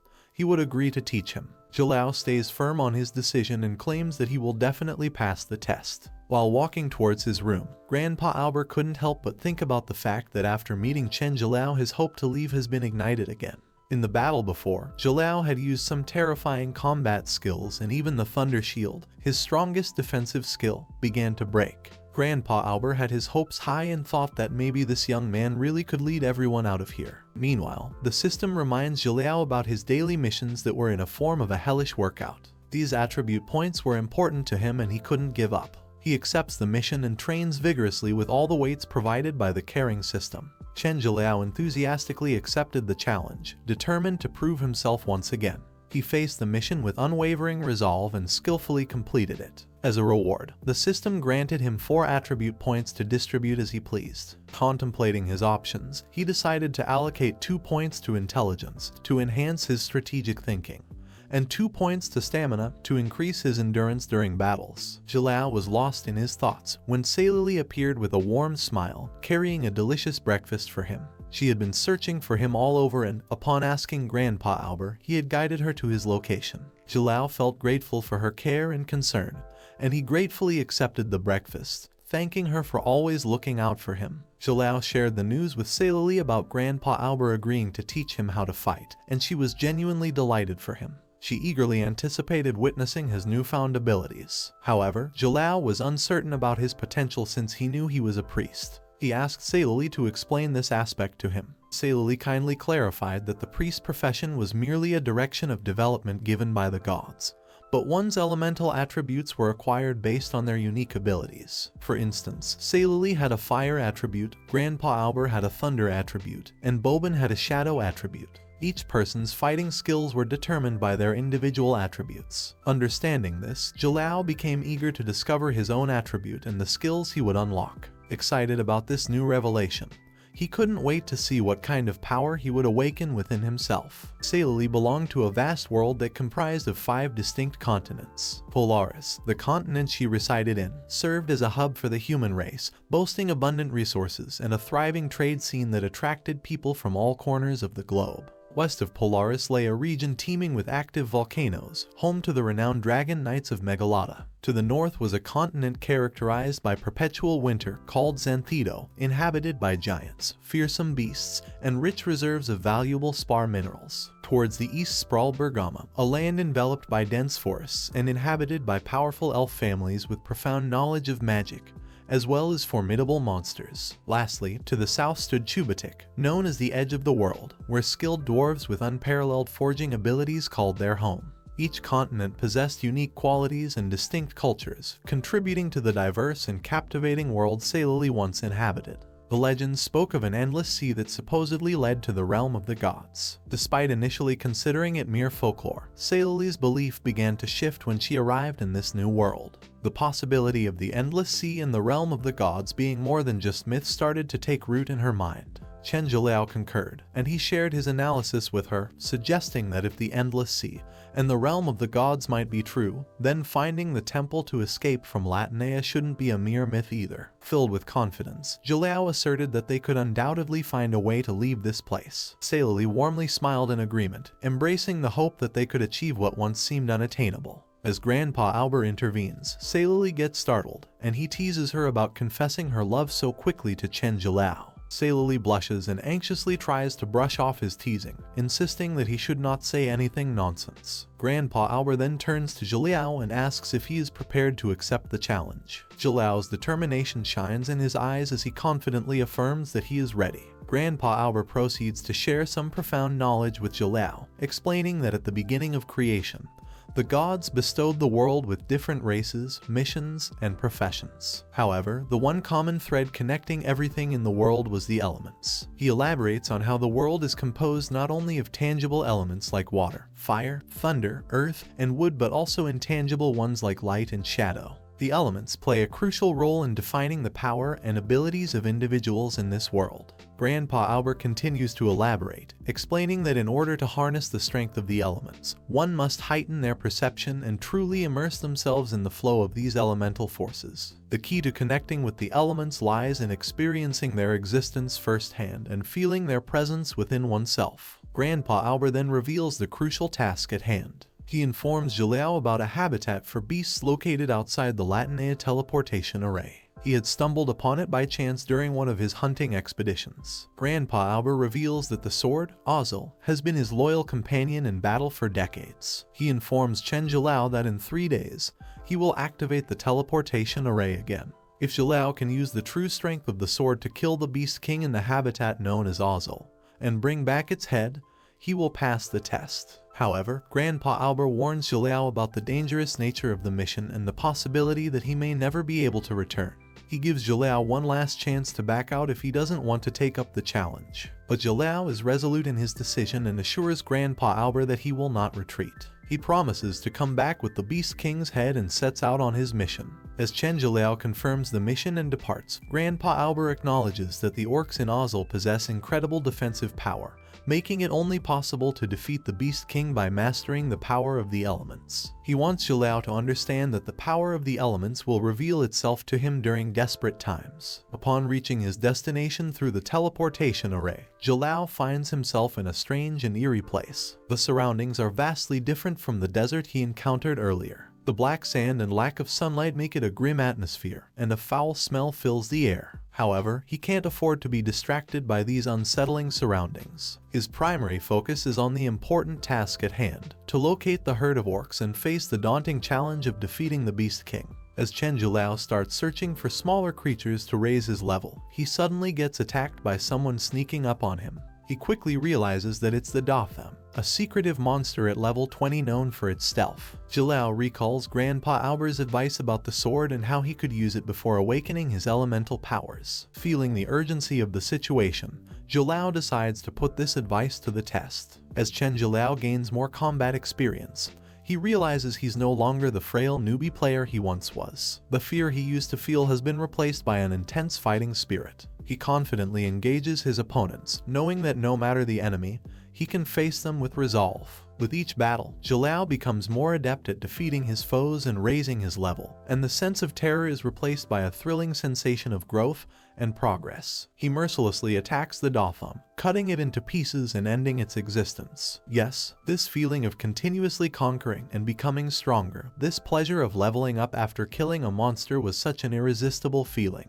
With this, Chen Zhiliao gains a good amount of experience points and reaches level 17.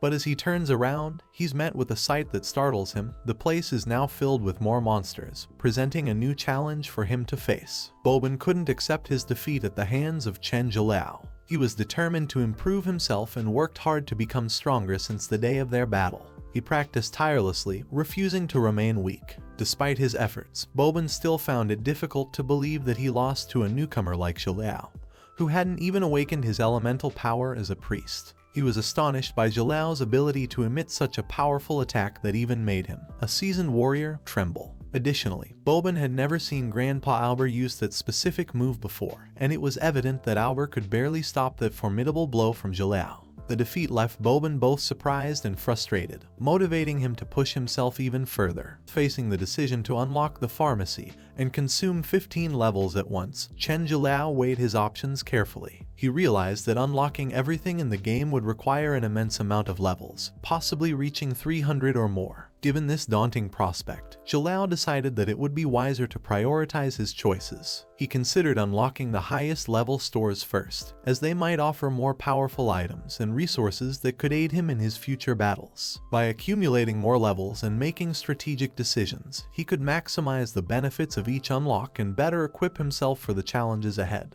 With the Beast King still ahead of him, Chen Zhulao realized the importance of securing his own survival during the upcoming battle. He considered the option of unlocking the pharmacy and decided to explore it before making a final decision. As he entered the pharmacy, his expectations were met. The medicine available there worked on ratios, meaning the larger his base numbers, the better the recovery it offered. Knowing that having a higher base number would result in more effective healing, Jalal saw the potential benefits of unlocking the pharmacy. For instance, if he had 10,000 HP, he could recover 8,000 HP within 10 seconds, practically restoring him to full health. Recognizing the immense value of such a recovery rate, he made up his mind and finally chose to unlock the pharmacy. With 2 lives at stake, Chen Zhulao felt a newfound boldness surging within him.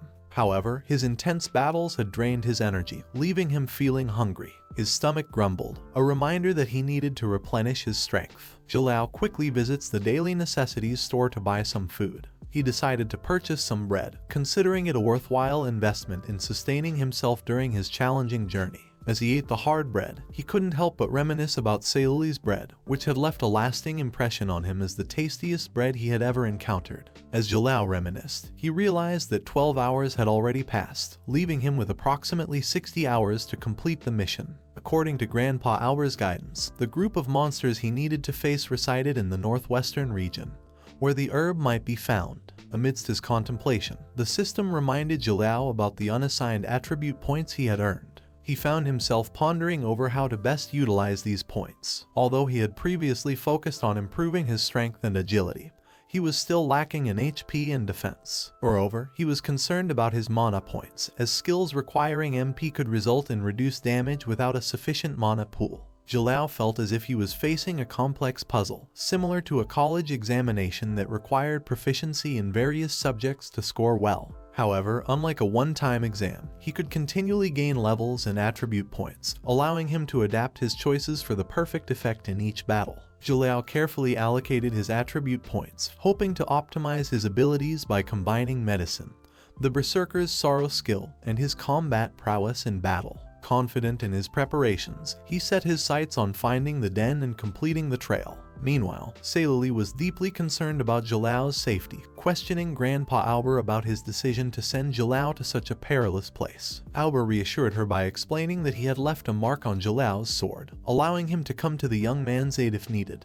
Unsatisfied with the answer, Seiluli pressed Albert further, wondering why he had chosen Jalal for this task and why she had never heard of her grandpa visiting that place before. Albert, focused on his upcoming trip to town, brushed off her questions, simply mentioning that he had stumbled upon the location while hunting. Feeling her grandpa was being evasive, Seiluli couldn't help but feel disheartened, longing for more clarity and understanding about the situation. Nonetheless, she reluctantly accepted his response and agreed to have the meal ready for him when he returned from town. As Grandpa Albert made his way towards the town, his thoughts were consumed by Chen Jilao's determination to leave Latinea. He knew that there was little he could do to dissuade Jalal from his quest unless the young man experienced the harsh reality of the world himself. Only then might he reconsider his desire to leave. However, deep down, a small glimmer of hope persisted in Albert's heart. He couldn't help but wish that Jalal would accomplish the seemingly impossible task of slaying the Beast King and returning with its head.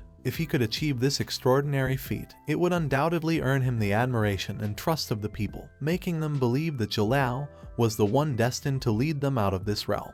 In their eyes, he would become a figure akin to a god, a symbol of hope and salvation. After walking for nearly 3 hours, Chen Jalal became certain that the den he sought was just ahead. Suddenly, his attention was diverted as he heard desperate cries for help. Turning his gaze, he spotted a terrified woman running towards him, clutching a baby tightly in her arms. Confusion filled his mind as he wondered how they had ended up in this perilous place. Approaching the distressed woman, Jalal assured her that he would help and asked her about the situation. Trembling, she explained that they were being chased by menacing monsters. As if on cue, 2 grotesque and enormous creatures emerged from the front, sending shivers down the woman's spine. Chen Jiliao cautiously observed the barbaric beastman, realizing that it was a formidable foe with significantly higher levels than the monsters he had encountered before. Noting its intelligence type classification, he remembered the previous plunderers he had faced. Realizing the danger, he swiftly instructed the woman to keep a safe distance. However, amidst the tension, a glimmer of hope surfaced in Jiliao's mind. The presence of a beastman indicated that its nest must be nearby. Perhaps this was the trail he had been looking for. Chen Jiliao couldn't help but feel a sense of empathy towards the woman and her child. Their presence in this unfamiliar and dangerous place puzzled him. He wondered if they, like him and Grandpa Albert, were also transported here from another world. The woman's worry and the tight embrace around her child only fueled his determination to protect them. As the monster displayed its arrogance and contempt towards humans, calling them foolish, ignorant, and cowardly bugs, Jiliao's frustration grew. Damn, the memories of the previous encounter with the monster that had referred to him as a bug came rushing back. He despised how they underestimated and belittled humans, treating them as insignificant insects. The arrogant beastman taunted Chen Jiliao, daring him to submit and experience the pleasure of being crushed to pieces. The monsters surrounding them laughed sadistically, relishing the thought of tearing humans apart. Jiliao had enough of their cruelty and immediately launched a fierce counterattack, displaying his newfound strength after leveling up. The beastman grew furious at the mob's hesitation and berated them as idiots, ordering them to kill Jiliao. However, fear overcame them, and the mobs fled, leaving the beastman to face Jiliao alone. With his sword at the beastman's throat, Jiliao demanded to know why he was trying to harm the woman and her child. The beastman responded with a warning, claiming to be a servant of a god who would curse Jiliao if he dared to kill him. With a swift and accurate strike, Jiliao injures the beastman's eye, causing the monster to cry out in agony. Jiliao warns him to remain silent, threatening even harsher consequences if he disobeys. Unyielding, Jiliao demands information about the beastman's nest, pressuring him until the barbaric beastman finally reveals its location by pointing towards a distant area. Jiliao trusts the information, as it aligns with what the system had previously shown him. The Blackrock Mountain is where the beastman's nest lies, and now Jiliao knows where to go. While Chen Jiliao was occupied searching for the beastman's nest, the savage beastman took advantage of the situation and captured a woman and her child. With a malicious grin, the beastman taunted Jiliao, claiming that he was merely trying to safeguard the two helpless beings. He then issued a chilling threat, warning Jiliao that if provoked further, he would make him witness the gruesome act of slowly twisting their necks and draining their blood. Unbeknownst to the arrogant beastman, he was about to face a formidable opponent, a true superhero in the form of Chen Jiliao. With lightning speed, Jiliao launched a swift attack against the beastman, catching him off guard. To the monster's surprise, another mysterious individual joined the fray, attacking from the opposite side. The sudden onslaught left the beastman bewildered as he found himself cornered, receiving blows simultaneously from both directions. As the situation cooled down, Jiliao couldn't help but wonder about the identity of this skilled stranger who had come to his aid. Conversely, the man appeared impressed by Jiliao's impressive combat prowess. Curious about the enigmatic man who came to his aid, Chen Jiliao took a moment to catch his breath after the battle, and inquired about their unexpected presence in this place. The man, who identified himself as Bros, shared that he and his companions had inexplicably found themselves transported to this location 3 days ago. Upon their arrival, they were immediately set upon by the beastmen, resulting in the capture of one of their group members amidst the chaos. Determined to rescue their captured comrade, they followed the beastmen's footprints, which eventually led them to encounter Chen Jiliao. With a friendly smile, Bros introduced his fellow companions to Jiliao. First, there was Faloga, a skilled assassin known for his stealth and lethal precision. Next was Rachel, a talented healer whose abilities were invaluable in their perilous journey. Finally, it was Chen Jiliao's turn to introduce himself, who modestly asks them to call him Jiliao. Bros, intrigued by the sudden appearance in this mysterious land, turned to Chen Jiliao in search of answers. Jiliao honestly admitted that he, too, was clueless about the reason behind their transportation to this place. However, he pointed towards the shattered and defeated beastman, suggesting that the creature might have some information. Approaching the injured beastman cautiously, Jiliao attempted to communicate with him, hoping to gain insight into their situation. The beastman, still reeling from the unexpected attacks by the humans, expressed his disbelief at their treacherous tactics. He vowed revenge, swearing to one day eliminate every single one of them. The humans, led by Chen Jiliao, skillfully surrounded the once arrogant beastman, Ratchedler, who was now trembling with fear. In a desperate attempt to assert his dominance, Ratchidler spewed hateful words, referring to humans as mere insects and a source of sustenance, warning them not to disrespect his god. He threatened that his deity would unleash wrath upon them, intending to strike terror into their hearts. Unfazed by the beastman's threats, Chen Zhilao stepped forward, calling him out by his name, Ratchidler. This revelation left the monster astounded, unable to comprehend how this human knew his identity. Zhilao's demeanor turned intimidating as he demanded answers from Ratchidler, insisting that the beastman comply and respond truthfully if he wished to live. As Ratchidler cried out in fear, he pleaded with the humans to believe that he had spoken the truth. He insisted that he had revealed everything he knew, emphasizing that his position within his tribe was not significant enough to possess any additional knowledge. According to him, humans were merely considered food sent by their god to nourish his kind, and he claimed to have been following divine orders by guarding this territory. Chen Zhiliao and the others remained stern, their eyes fixed on the trembling and terrified beastman. In the town of Delks, a troubling situation unfolds as Albert finds himself accused of losing his sanity. A man named Hicks confronts Albert, expressing his frustration that, even after many years, Albert remains naive. Hicks cannot fathom how Albert continues to believe that they can locate the elusive shrine.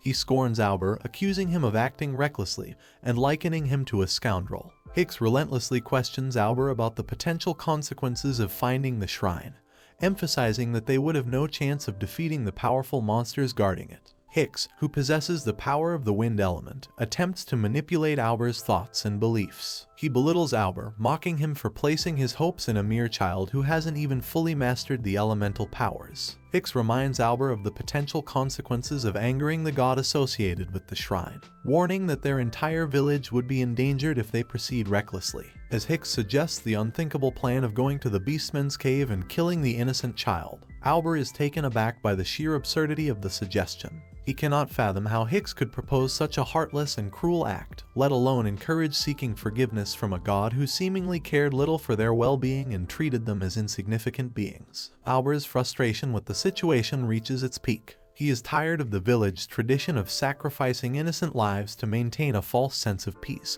all while portraying themselves as heroes to the oblivious villagers. Albert sees through the facade and recognizes the cowardice in Hicks' words, perceiving that Hicks only seeks to live by stepping on the bodies of others to protect himself. The stark contrast in their beliefs and values becomes evident as Albert refuses to bow to the pressure of mindless obedience, and instead questions the authority and intentions of their god. He no longer wishes to participate in this vicious cycle. As Hicks becomes enraged at Albert's accusations and challenges him with his wind power, he vows to dispose of Albert in the name of his god. However, to Hicks' astonishment, Albert quickly reacts and creates a formidable thunder shield around himself, causing Hicks' wind powers to shatter ineffectually upon impact. The clash leaves Hicks frustrated and infuriated, as his powers fail to overcome Albert's defensive barrier. In the aftermath of the confrontation, Albert expresses remorse for his previous behavior but stands firm in his beliefs. He cannot accept the so-called peace that comes at the cost of innocent lives, nor can he tolerate living in a society built on the suffering and sacrifice of others. Determined to forge a different path, Albert declares that he will continue searching for a way out of this situation and protect the innocent,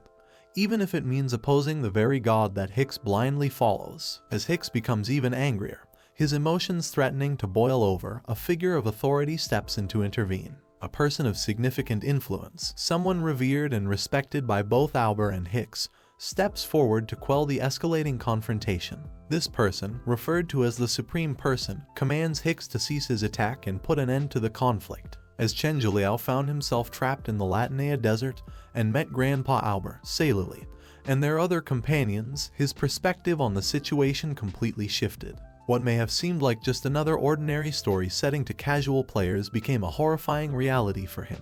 Zhiliao came to the stark realization that the people in this world were not mere NPCs to be used and discarded for entertainment. They were living, breathing beings with feelings, dreams, and aspirations. The heinous act of using innocent people as food for the monsters in the desert disgusted Zhiliao to the core. The apathy and disregard for the lives of others that seemed so prevalent in the virtual world appalled him. It was no longer just a game for him, it was a cruel and twisted reality that demanded action.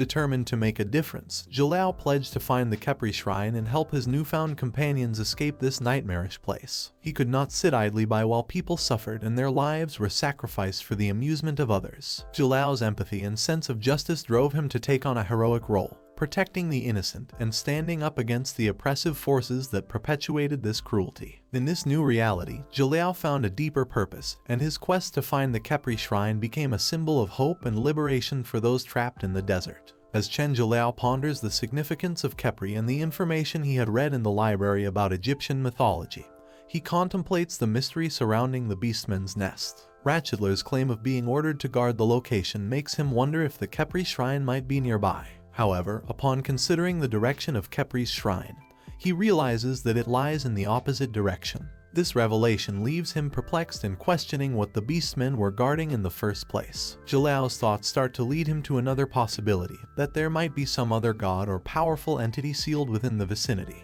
Just as he contemplates these thoughts, Bross's call interrupts his musings, reminding him that they are ready to head towards the Beastman's nest. With the awareness that their journey to the Beastman's nest would be fraught with dangers, Chen Jalal recognizes the need for a safe haven to protect the woman and her child. Bross shares the idea of leaving Rachel behind to ensure their safety. Rachel, being a skilled healer and magic user, is fully capable of creating protective arrays and enhancing her elemental power to defend the vulnerable pair. She understands the gravity of her duty and promises to fulfill it diligently, assuring Jalal that she will keep them safe during their absence. After making all the necessary arrangements and entrusting the woman and her child to Rachel's care, the group prepares to set off on their journey. As the team prepares to head towards the Beastman's nest, Ratchedler issues a dire warning, cautioning them about the perilous dangers they would face. He insists that higher-level beastmen would devour them instantly, emphasizing that he had warned them and should not be blamed later for their fate. However, Chen Jalal sees through Ratchedler's facade and confronts him, suggesting that the beastman is merely afraid that he would also be in danger if he brings them to the nest. Ratchedler, not wanting to appear cowardly, vehemently denies being afraid of death. He tries to defend himself, making excuses and even attempting to elicit sympathy from the team by shedding crocodile tears. In the Beastman King's den, a dire situation unfolds as the captured humans are brought forward as food offerings. However, their hope is rekindled when a powerful mage named Ngamu arrives on the scene, launching a surprise attack and freezing many of the Beastmen. Ngamu announces his mission to save the captured people and calls out to other heroes, urging them to join forces to defeat the monsters and liberate the innocent victims. Fueled by righteous anger, Ngamu condemns the Beastmen's greed and cruelty. He is determined to make them pay for their heinous actions and forces them to repent for the suffering they have caused. Utilizing his formidable ice magic, Ngamu strikes at the Beastman King, wielding the ice blade blizzard in a fearsome attack. However, the Beastman King proves to be a formidable opponent. With a powerful shield of his own, he counters Ngamu's assault. In a shocking turn of events, the brave boy is electrocuted, and his body starts swelling uncontrollably. The ferocious power of the Beastman King, Finire, becomes apparent as Ngamu's body ultimately bursts into pieces, the gruesome scene drenched in blood. As the newly formed team continues their perilous journey towards the Beastman King's den, they encounter a variety of powerful and gigantic monsters along the way. Chen Jalal showcases his bravery and combat prowess, fearlessly facing these monsters and dispatching them with ruthless efficiency. Ratchedler, the barbaric beastman, is astounded by the team's strength, but his attention remains fixated on Jalal. He observes that Jalal has undergone a noticeable transformation, becoming even stronger than when they first met. Jalal's improved moves and attacks leave the monster pondering over the mysterious identity and origins of this remarkable man.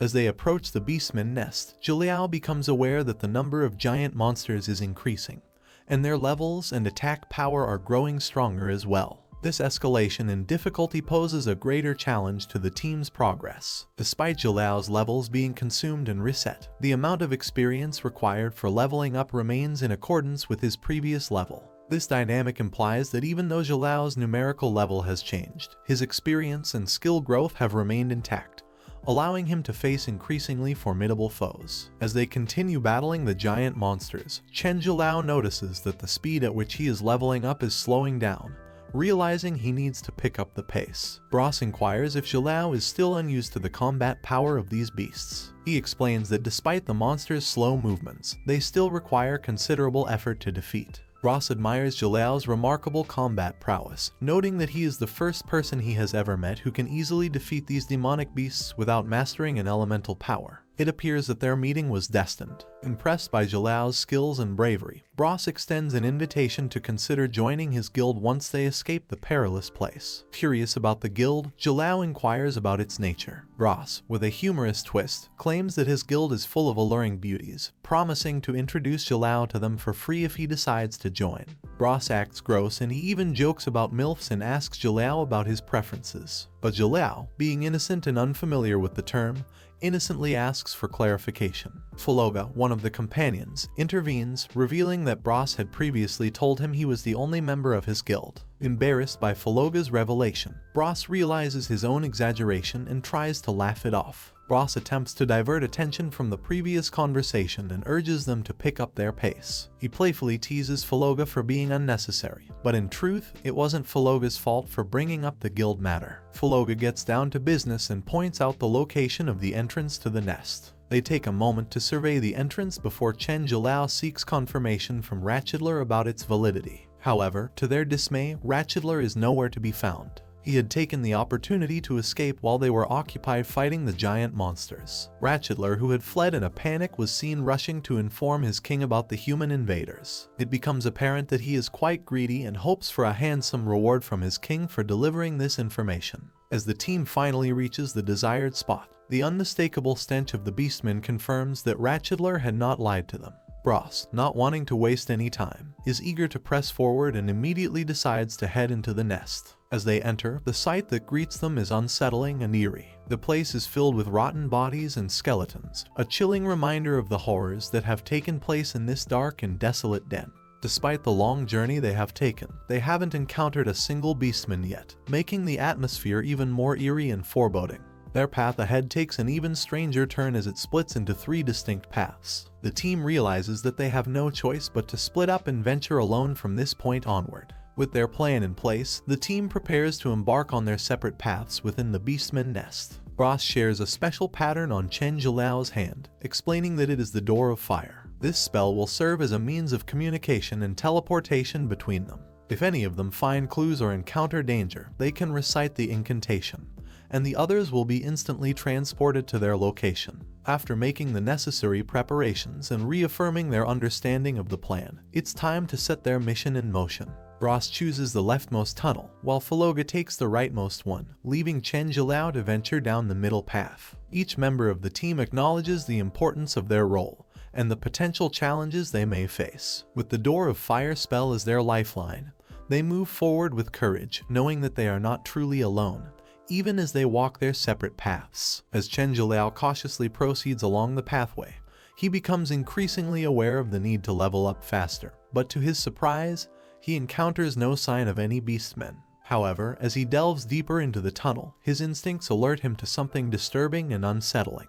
He stumbles upon a ghastly scene, a couple of monsters, scavenger ghouls, feasting on a dead body. These scavenger ghouls are creatures that have been forsaken by both God and Hell, a grim and eerie manifestation of despair and abandonment. Their presence in the Beastman nest adds to the eerie and macabre atmosphere of the place. Jalao can't fathom the nature of these twisted beings and wonders how they came to be here. To his dismay, he realizes that there are many more of these scavenger ghouls lurking around, creeping through the shadows. It seems like this part of the nest is infested with these ghastly creatures, creating an additional layer of danger and tension for Jalao to navigate through. The barbaric monster, Ratchetler, somehow manages to reach the Beastman King's den and comes straight to meet the king, Lord Finire. He quickly informs Lord Finire that 3 worms have broken in, but they have fallen into their traps separately just now. He adds up saying they have most likely seen pulverized by the ghoul demons in those traps. As Chen Jalao skillfully eliminates the scavenger ghouls one by one,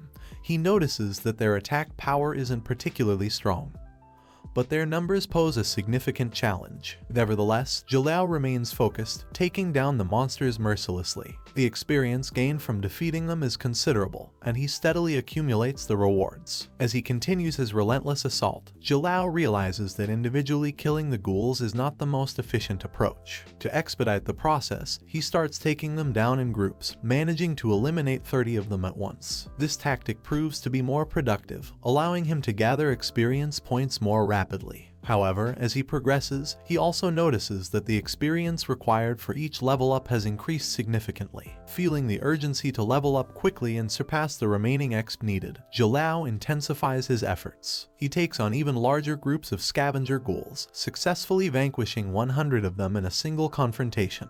The bountiful experience points earned from this accomplishment are enough to push him to the next level. With a great sense of achievement, the system congratulates Chen Jalao as he successfully reaches level 14. Furthermore, as a reward for his prowess, he gains 3 new skills to bolster his abilities. Chen Jalao carefully analyzes the 3 class-specific skills: Punishing Light, Sacred Slash, and Divine Blessing.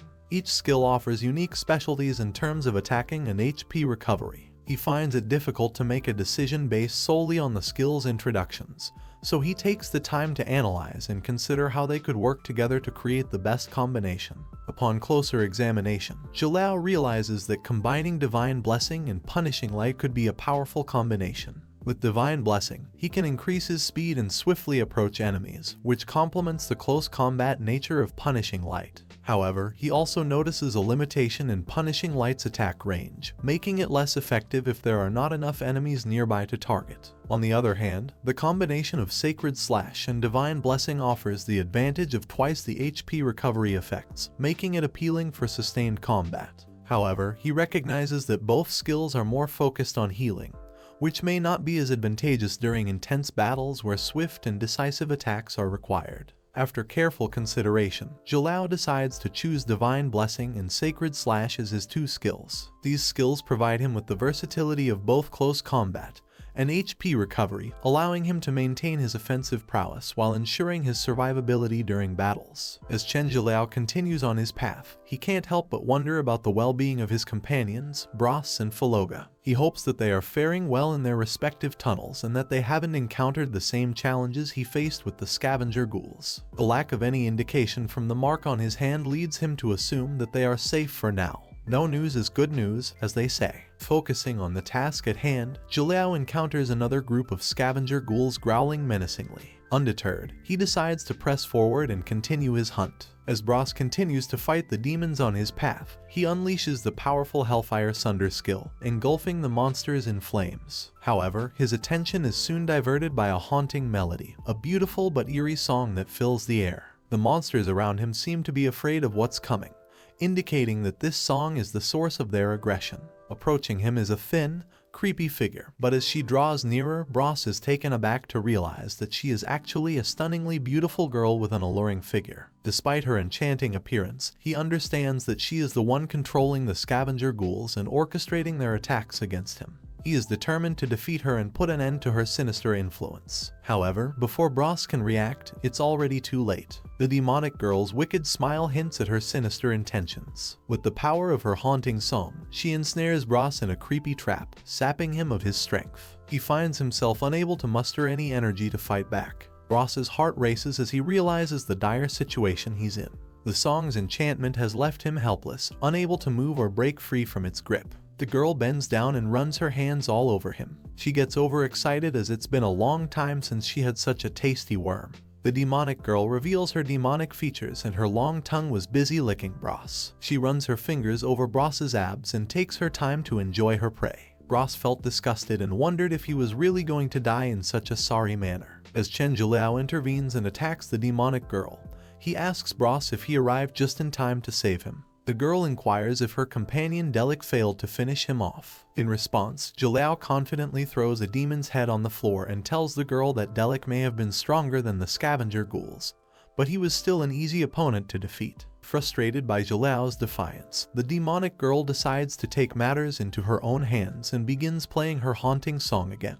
Bros quickly warns Jalao about the song's danger. The system also alerts Chen Jalao about the necromancer enchantress's song and its paralyzing effect. However, to the girl's surprise, her song has no effect on Jalao, leaving her shocked and puzzled. It becomes evident that Chen Jalao possesses some form of resistance or immunity to the enchantress's song, much to her dismay. The demonic girl realizes that her plan to paralyze both worms and have her way with them has failed. With his newly gained skill, Divine Blessing, Chen Jalao proves to be a formidable force against the demonic girl. He unleashes a powerful attack, putting an end to her existence, while cheekily remarking that her singing was truly terrible. Ross is genuinely impressed by Jalao's strength and skills, recognizing that this kid is no ordinary fighter. However, their moment of triumph is short-lived as the mark on their palms begins to tingle, signaling that their companion Faloga is in danger. As Faloga faces the terrifying Hellfire Python at level 55, he realizes the vast disparity in strength between them. Struggling to hold his ground against the monster's relentless onslaught, he knows that defeating the Hellfire Python is beyond his capabilities. Despite his best efforts, he finds himself outmatched and unable to deliver a decisive blow. Desperation fills Faloga's heart as he tries to evade the monster's attacks, but it proves to be a futile endeavor. The Hellfire Python launches a devastating strike, and Faloga knows he can't withstand the blow. The impact sends his body crashing against the wall, and he coughs up blood before collapsing onto the ground.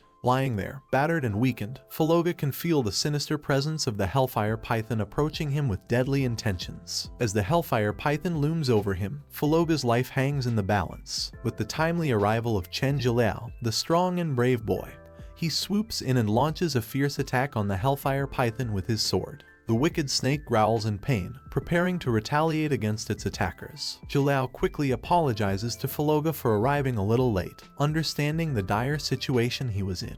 Faloga is still in shock from the near-death experience, but he can't help but be amazed by Jilao's remarkable strength and skill. Ross explains to Faloga that both the paths he and Jilao took were traps, but it seems that this is the true path that leads to the Beastman King's nest. As Ross extends his hand to help Faloga, the relieved assassin smiles and assures him that he's alright and won't die that easily. He admits that the Hellfire Python was an incredibly powerful creature, unlike anything he had encountered before. Its strength and ferocity were reminiscent of the monsters mentioned in legends, and the thought of facing the Beastman King fills him with worry and anxiety. Faloga wonders if the Beast King could kill him in a matter of seconds. Feeling the weight of the impending battle, Ross shares Faloga's concern, his anxiety growing with the thought of confronting such a formidable opponent. However, Chen Jilao interrupts their worrying thoughts, emphasizing that their greatest enemy on the battlefield is not the Beast King, but fear itself. He encourages them not to succumb to fear, as it can lead to their downfall. Jilao reminds them that they are warriors, and allowing fear to grip them would only bring them closer to death. He encourages them to face their fears head-on, as it is essential to stay composed and focused in the midst of battle. He emphasizes that the Beast King is just one adversary, and beyond Lachnea, there may be even stronger and unknown creatures waiting for them. With a fierce determination in his eyes, Chen Jilao declares boldly that he will fight till the very end, no matter the odds. For the sake of their companions and the quest for freedom, he is willing to give his all, even if he had only one breath left in his body. With their determination renewed and their unity solidified, the team of Chen Jilao, Ross, and Faloga stands strong against the formidable Hellfire Python. Ross bravely steps forward, taunting the monstrous snake by calling it a mere giant earthworm. He launches a powerful attack, striking the python with all his might. Seizing the opportunity, Faloga channels his elemental powers, no longer willing to be a burden to the team. He gathers his strength and unleashes his ultimate attack, Kesiddagarbha's Palm. With a fierce determination, he grasps the python's neck tightly, choking it with every ounce of his strength. Now it's Chen Jilao's turn to make his move. He readies his sword and focuses all his energy. With a swift and decisive strike, he launches himself at the python, delivering a powerful blow aimed at its vulnerable points. With relentless determination and precision, Chen Jilao drives his sword straight into the Hellfire Python's body, targeting its flame armor. The system registers the damage inflicted with each stab, indicating the weakening of the python's defenses. Undeterred, Jilao continues his assault, delivering powerful blows until the system notifies him that the flame armor is completely destroyed. Seizing the opportunity, Chen Jilao takes a decisive action, running the blade throughout the snake's body and splitting it in half. The mighty Hellfire Python is defeated, and its lifeless form lies before them. The system congratulates him on his victory, notifying him of the level up achieved by defeating the hidden boss. But the rewards do not end there. As a testament to his triumph, Chen Jilao gains a secret equipment item, the Hellfire Gloves. As Chen Jilao equips the newly obtained Hellfire Gloves, he feels a surge of power coursing through him. The attributes of the equipment have significantly enhanced his abilities, making him feel like he has leveled up by several levels in an instant. He is in awe of the newfound strength that the gloves have bestowed upon him. Ross, on the other hand, is taken aback by Jilao's transformation. They were only apart for a few hours, yet Jalal has undergone a remarkable change. Ross can't help but wonder about the true identity and potential of this mysterious young man.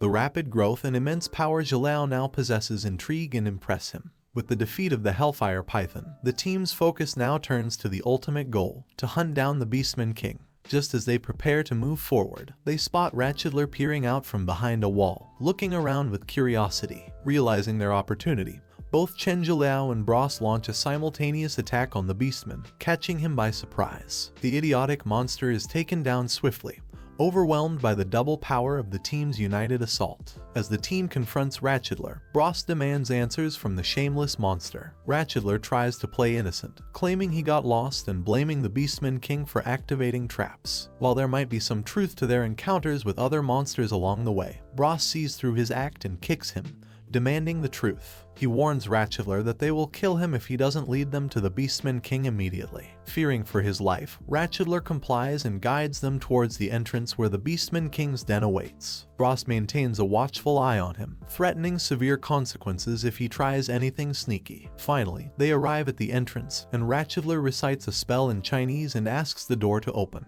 As the entrance slowly opens, the secret den of the Beastman King is unveiled before them. The weather outside here takes a dramatic turn. The skies open up, pouring down heavy rain accompanied by booming thunder and flashes of lightning. As Grandpa Albert stands before the door, a sense of trepidation washes over him. He knows that what lies beyond those shut doors. After a moment of contemplation, he decides to take the risk and opens the door. The room reveals the dazzling, gleaming armor. The sight of it fills his heart with a mix of excitement and anticipation. However, just as he revels in the discovery, a voice startles him from behind. It is Boban, the one who has been secretly observing him. Boban, with a smirk on his face, taunts Grandpa Albert for hesitating before ultimately giving in to temptation and opening the door. Boban's mind races with memories of the past. He recalls how Grandpa Albert always kept him insanely away from this room, sparking their curiosity about its contents. Finally, Boban discovers that it is Grandpa Albert's battle armor hidden within. But as he contemplates further, he wonders if it might also hold something more profound, the very embodiment of Grandpa Albert's desire to escape this accursed place. Surprisingly, Boban's sneaky presence goes unnoticed by Grandpa Albert, much to the boy's frustration. Boban can't contain his annoyance and blurts out that he's heard about Grandpa Albert's plan to form a team and leave Lacnea. Boban's heart stirs at the thought that this journey might lead them to the monster responsible for the loss of his parents. His words hang heavy in the air, revealing the complexity of their shared history. After years of arduous training, Boban's sole purpose has been to seek revenge against the wretched monster that took everything from him. He musters up the courage to boldly express his desire to join Grandpa Albert in his quest. This time, it doesn't seem that Grandpa Albert would attempt to dissuade him. The determined team continues their search for the Beastman King's den. Bros sternly warns Ratchetler not to even think about attempting any tricks again, threatening to kill him if he does. Bros tightens his grip on Ratchetler's neck to ensure he doesn't try to escape this time. Ratchetler, feeling the pressure, promises not to do anything foolish and reveals that ahead lies the grand hall of the Beastman Nest, where the Beast King awaits. Chen Jalal seizes the opportunity to inquire about the location of the captive people who have been brought and imprisoned in this place. Ratchetler, being familiar with the layout, agrees to guide the team to the location where the captive people are being held. Chen Jalal then suggests that once Faloga enters the Beastman Nest's Grand Hall, they should let Ratchetler lead both of them to rescue their captured companions. However, Bros disagrees vehemently, challenging Jalal's assumption that he and Faloga would hold him back on his mission. He calls Jalal a kid and warns him not to let his earlier success go to his head. Bros firmly believes that they are more than capable of handling the situation themselves and won't hinder his quest. Bros reiterates his concern that Jalal's current strength might not be enough to face the upcoming challenge. However, Jalal remains resolute, prioritizing the safety of his companions over anything else. Suddenly, the system issues a warning, signaling the appearance of an unknown boss up ahead. It further informs Jalal that his chances of victory and survival against this boss are a mere 10% with his current strength. Shocked and disheartened, Jalal finds it hard to believe that his efforts to level up and improve his abilities have only resulted in such a low success rate. He can't help but feel frustrated and anxious about the difficult battle ahead. Despite feeling dismayed about the low chances of survival, Jalal brushes off Faloga's concern and insists that it's nothing to worry about. He reiterates his determination to protect his companions and emphasizes that he doesn't want innocent people to suffer because of his own battles. Jalal firmly proposes that once Bros and Faloga enter the Grand Hall, they should go to rescue their companions immediately, leaving the confrontation with the Beast King to him. He declares that he will be the one to face the Beast King head-on, taking the responsibility upon himself to ensure the safety of everyone else. Bros and Faloga firmly reject the idea of leaving Chen Jalal to face the danger alone. Bros emphatically declares that he would never abandon a companion and leave them to face danger on their own. Faloga echoes the sentiment, expressing his determination to stand by Jalal's side as well. However, Jalal remains honest and cautious, explaining that the monster inside the Grand Hall is not as simple as they might believe. He emphasizes once again that their chances of victory are only 10%. Bros firmly reminds Chen Jalal that if he hadn't come to their rescue earlier, they would have perished long ago. He emphasizes that regardless of the slim chances of victory, he would never abandon his friends and run away alone. Faloga wholeheartedly supports Bros's statement, affirming that they are a team and will face whatever challenges come their way together, no matter the odds. As Chen Jalal reflects on his journey, he realizes that he has always been used to facing and solving challenges alone, whether it was at school or while learning kendo. Throughout his life, he never imagined encountering such hardships, but it made him feel isolated and lonely. However, everything has changed now. He recognizes that he is no longer alone. He has companions who stand by his side through thick and thin. Ratchetler nervously points towards the Grand Hall and expresses his reluctance to enter. He insists on staying outside and waiting for them, fully aware that if he were to go inside, the Beast King would surely kill him. The team exchanges glances, mentally preparing themselves for the daunting task that lies ahead. Ratchetler's cries reflect his fear of facing death, and he pleads with them not to take the risk he is unwilling to bear. With courage in their hearts, the team advances into the Beastman Nest's Grand Hall, but upon entering, an eerie atmosphere engulfs the surroundings. Strangely, the place is completely deserted, with not a single soul in sight. Chen Jalal questions Ratchetler about the absence of the Beast King, but the monster is already frightened and admits he has no idea what's happening. He explains that this area is typically heavily guarded, but today, it seems deserted and devoid of any security. This guy is such a liar. With a sudden rumble, an unseen force attacks Faloga, causing him to be lifted into the air. The team is taken aback by the unexpected assault, and Ratchetler trembles in fear on the floor. Chen Jalal quickly identifies the source of the attack and spots the mighty Beast King, Finire. Just like in Gamu before, Faloga is suffering from the relentless assault. Chen Jalal, determined to save his companion, unleashes a powerful attack with his sword against Finire. However, the Beast King has his own protective shield, rendering Jalal's attack ineffective. Despite this, Jalal manages to interrupt Finire's focus, causing Faloga to fall into Bros's arms. They both crash to the ground, and Faloga is visibly injured this time. Amidst the chaos, Chen Jalal wonders when Finire appeared and how easily the Beast King diffused his attack. He starts to grasp the immense power and threat posed by the Beast King. Faloga continues to struggle, using his elemental power to fight against Finire despite being injured.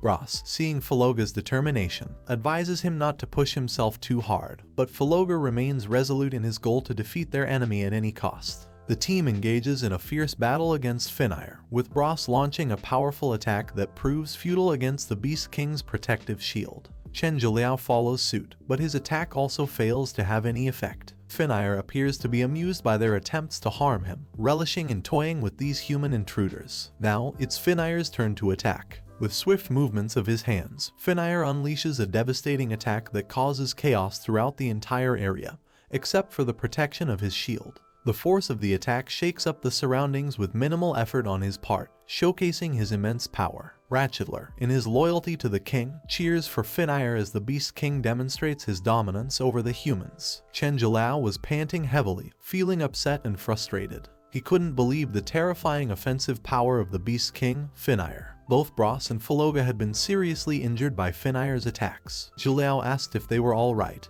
and they assured him they were fine. However, Jalal was at a loss about how to fight against Finire. The Beast King's skills were beyond their comprehension, and they seemed powerless against him. Finnair laughed wickedly, considering victory already assured. As he viewed these humans as insignificant bugs, he decided to toy with them for a while, enjoying their helplessness. Chen Zhiliao's eyes widened in alarm as Finnair disappeared into thin air, leaving behind a trail of little green sparkling bits that glowed ominously in the darkness. He couldn't comprehend what skill the Beast King had just used to vanish like that.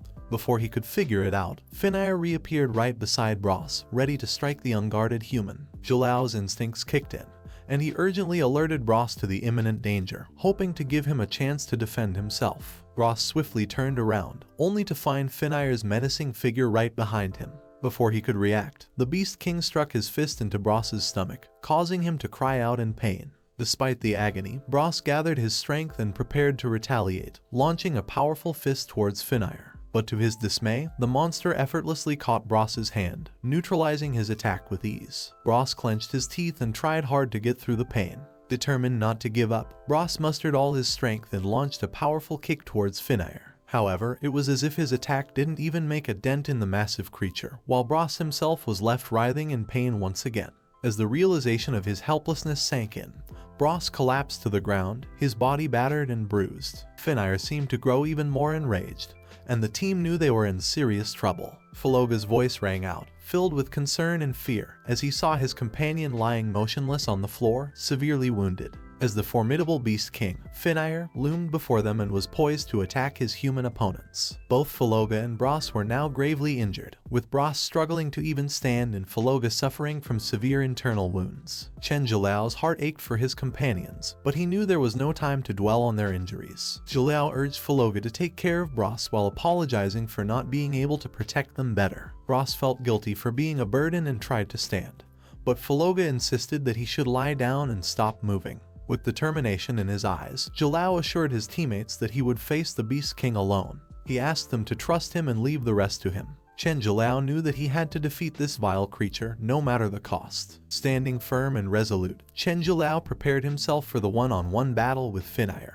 His mind focused solely on defeating this monstrous foe. He was determined to avenge his fallen comrades and put an end to the Beast King's tyranny once and for all. With his resolve steeled, Chen Zhiliao declared that he would make sure this scoundrel would meet his end. Finnair boasted that what had happened earlier was merely an appetizer, indicating that he was prepared to unleash his true power. Zhiliao was eager to launch a counterattack, but he decided to bide his time and observe the monster's next move. He wondered if Finnair would employ the same attack strategy again. Sure enough, the formidable Beast King raised his powerful fist and launched an assault on Zhiliao. There was a deafening impact, and the tension in the air was palpable. However, when the dust settled, the scene was completely different from what was anticipated. Chen Zhiliao had remarkably managed to counter Finnair's attack. He realized that while he couldn't match Finnair's skill directly, he was no less in terms of agility and strength. Drawing upon all his power, Zhiliao stood firmly against the Beast King's onslaught.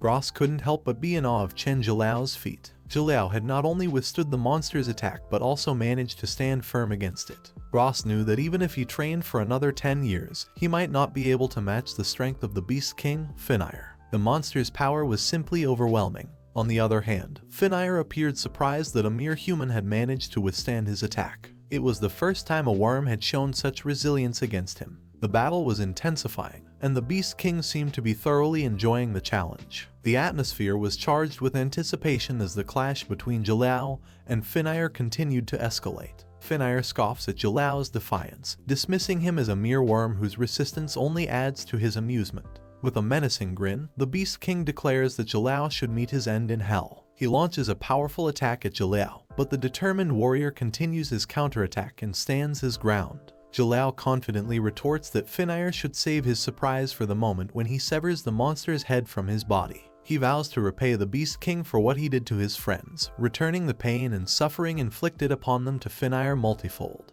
With the power of divine blessing empowering him, Chen Zhiliao launches a relentless counterattack against the monster. Each swing of his sword is precise and calculated, as he dedicates one attack to Faloga and another to Bros, seeking revenge for his injured companions. The determination in his eyes is unwavering, fueled by the desire to protect those he cares about and to bring down the mighty Beast King, Finnair. As the battle intensifies, Zhiliao unleashes his most awaited combo, Sacred Slash and Divine Power. The powerful combination proves to be effective, and the Beast King's defenses start to falter under the onslaught. Jalao's determination and strategic use of his skills turn the tide of the battle, and he begins to gain the upper hand against Finire. The Grand Hall trembles with the force of their clash, and the atmosphere is electrified with energy. As the battle reaches its peak, Chen Jalao channels an immense surge of power and unleashes the lightning strike skill. The skill's raw power is overwhelming, and Jalao directs it towards the Beast King with a fierce determination. He declares that this strike is for all the innocent lives that have suffered.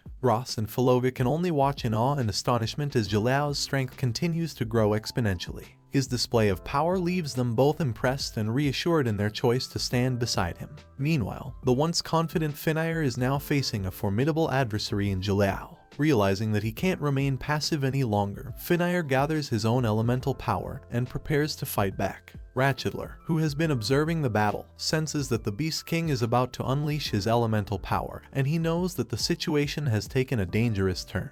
Chen Jalao, amidst the chaos, finally gets to witness the Beast King's elemental power firsthand, and it becomes clear that Finire has transformed his avatar into an even more formidable and powerful form. In his new and more powerful form, Finire exudes an even more intimidating presence. With a simple yet commanding gesture, he summons forth a horde of aggressive demonic beasts from thin air. These creatures materialize with an aura of hostility, poised to attack any opponent that stands against the Beast King. Caught off guard by the sudden appearance of the demonic beasts, Chen Jalao's attention was wholly occupied by battling these formidable adversaries. Unbeknownst to him, the crafty Finire had seized the opportunity and positioned himself behind Jalao. Despite Jalao's ongoing struggle against the demons, he soon realizes the perilous situation as he senses the looming threat from behind.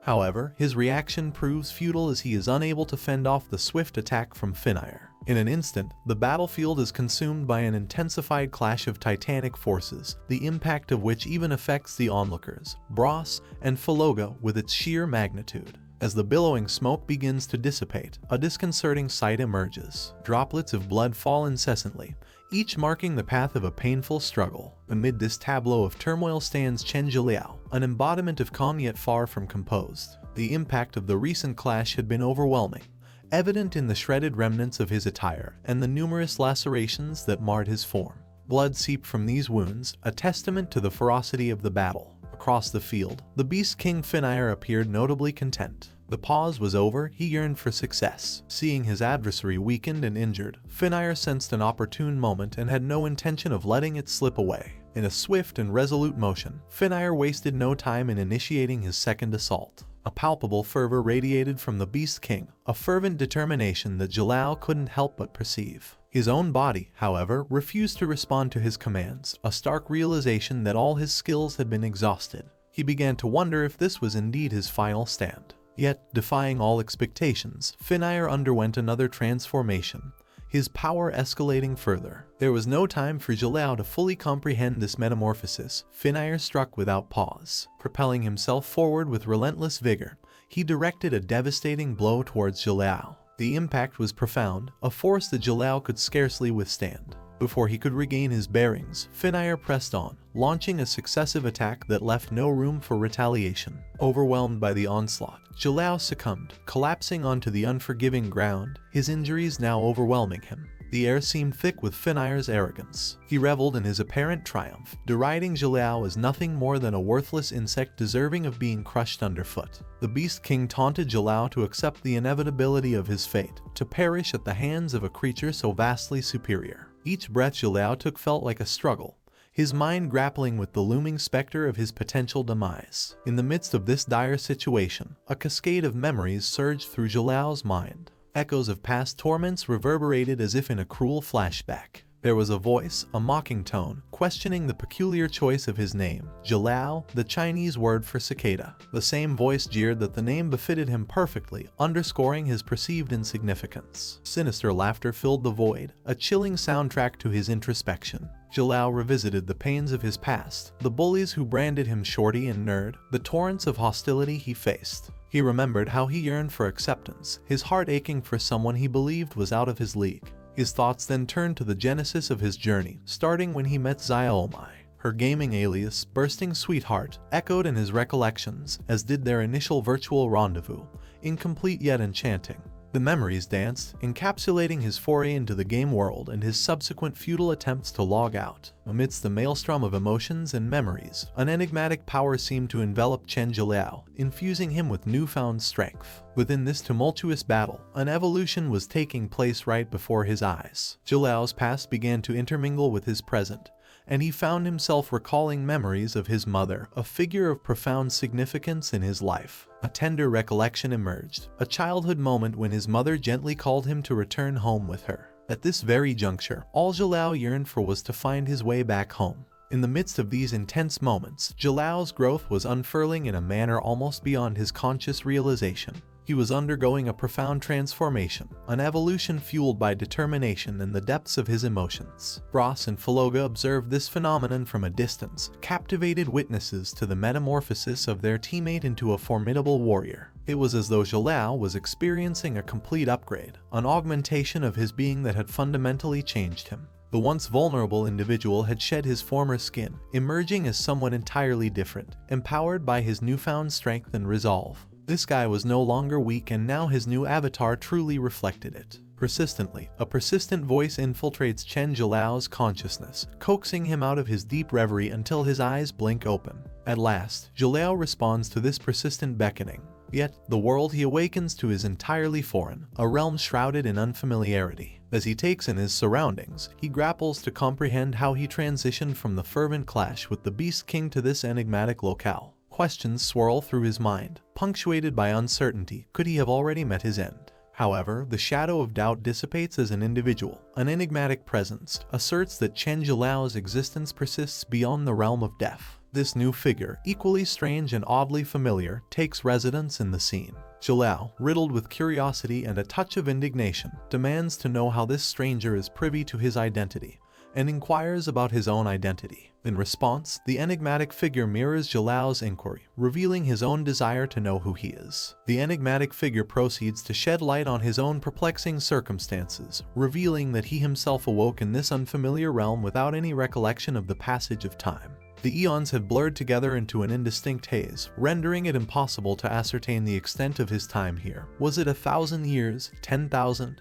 or even more? The notion of duration had become an elusive concept. This enigma baffles Chen Zhiliao, who struggles to grasp the implications of the man's words. With a determined resolve, the mysterious man delves deeper into his narrative. He recounts that upon awakening, a resonating voice within his mind prophesied that someday, an individual would emerge as the key to liberate him from his perpetual confinement. Astonishingly, it appears that Chen Zhiliao is the very embodiment of this prophecy. Faced with this baffling revelation, Zhiliao beseeches the man to provide greater clarity. He insists on knowing the precise steps required to escape this confounding place. In response, the enigmatic figure punctuates his words with a theatrical gesture, dramatically raising his hand.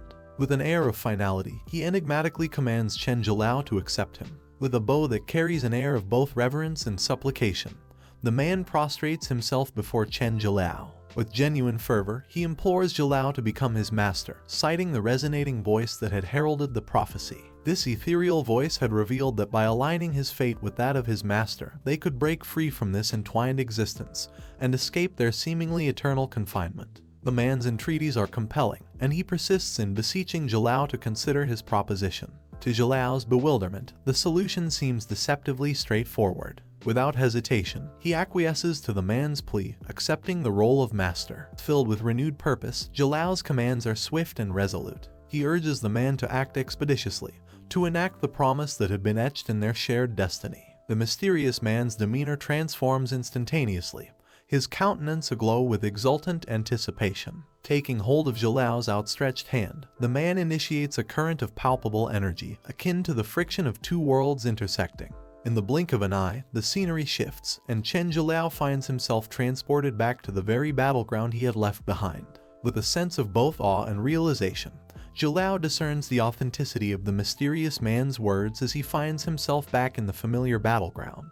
A curious surge of energy courses through his body, an undeniable testament to the support he had accepted. Could this phenomenon be a direct result of the enigmatic man's influence? Just as he contemplates this, the system elucidates that Chen Zhilao has acquired the chaotic elemental power. The pieces fall into place, and Zhilao comprehends the nature of this newfound strength, his acknowledgement underscored by an almost amused realization. Well, so that's what it is. In a moment of clarity, Chen Zhilao comprehends that the enigmatic figure he encountered was, in fact, his own elemental power. This revelation dawns upon him just as the astonished Beast King, Finire, stands flabbergasted at the seemingly impossible turn of events. The fact that this seemingly insignificant adversary remained unharmed by his attacks perplexes him further. Furthermore, Zhilao senses that his strength has increased significantly. The system's notification verifies this, attributing the strengthening of his abilities to the activation of his elemental power. Notably, Zhilao has also acquired a new elemental skill named Extinguish. The system provides Chen Zhilao with comprehensive information about the newly gained Extinguish skill, detailing its capabilities. Additionally, it notifies him that his elemental power has unsealed the full potential of his weapon, Ozil. This upgrade results in substantial improvements to Ozil's attributes such as strength, HP, endurance, and intelligence. Notably, Grandpa Alber's sword required the activation of elemental power to unlock its true potential, which previously lacked any attribute enhancements. Now that Chen Zhilao possesses both elemental power and has activated Grandpa Alber's sword, he recognizes that it's time to initiate his counterattack. Finire, the Beast King, swiftly comprehends that his adversary is prepared to engage in an offensive. Enraged by the audacity of a mere bug challenging his might, he dismisses the idea that Chen Zhilao could be on his level. Without hesitation, Finire initiates an assault to establish dominance in the battle. His formidable strength propels him toward his target as he unleashes a ruthless attack. The battleground descends into chaos as the opposing forces collide with intensity. Despite relentlessly assaulting Chen Zhilao for a considerable duration, Finire comes to a realization that he is unable to overcome this seemingly insignificant opponent. Frustration builds within him as he grapples with the notion that his efforts are proving futile. Driven by his determination, Finire solemnly vows to exert his full power to dismantle Zhilao. However, time works against Finire's intentions, as he finds himself inattentive to the fact that Zhilao has seized the initiative. With swift decisiveness, Zhilao employs the elemental flash skill, further tipping the balance against Finire's favor. Finire was consumed by disbelief, unable to come to terms with the fact that Chen Zhilao had grown to such incredible strength. Zhilao harnesses his Extinguish skill, prompting the system to indicate that it has cost him 90% of his remaining health points. Summoning his last reservoir of strength, Zhilao launches a final devastating attack that leads to the downfall of the mighty Beast King. Following this triumph, the system extends congratulations to Zhilao for successfully defeating Finire. It also bestows upon him 400,000 exp and a level advancement. Having successfully accomplished the mission against the Beast King, Chen Zhilao reaps the rewards. His efforts grant him an additional 500,000 experience points, a testament to his growth. Moreover, as a bonus, he acquires a valuable black treasure chest, adding to his hard-earned achievements. In the village, Bobin could be observed sluggishly working in the fields. Grandpa Albert playfully chides him, suggesting that if he intends to contribute earnestly, he should put more effort into it. Bobin retorts, explaining that he isn't slacking off intentionally. He rationalizes his pace, mentioning that it's been a while since he worked, and he's a bit out of practice. Ceylali found a comfortable spot under a tree, munching on a piece of fruit. She expressed her concern about Chen Zhilao, wondering if he would be returning soon, since it had already been 3 days. Grandpa Albert shared her worry,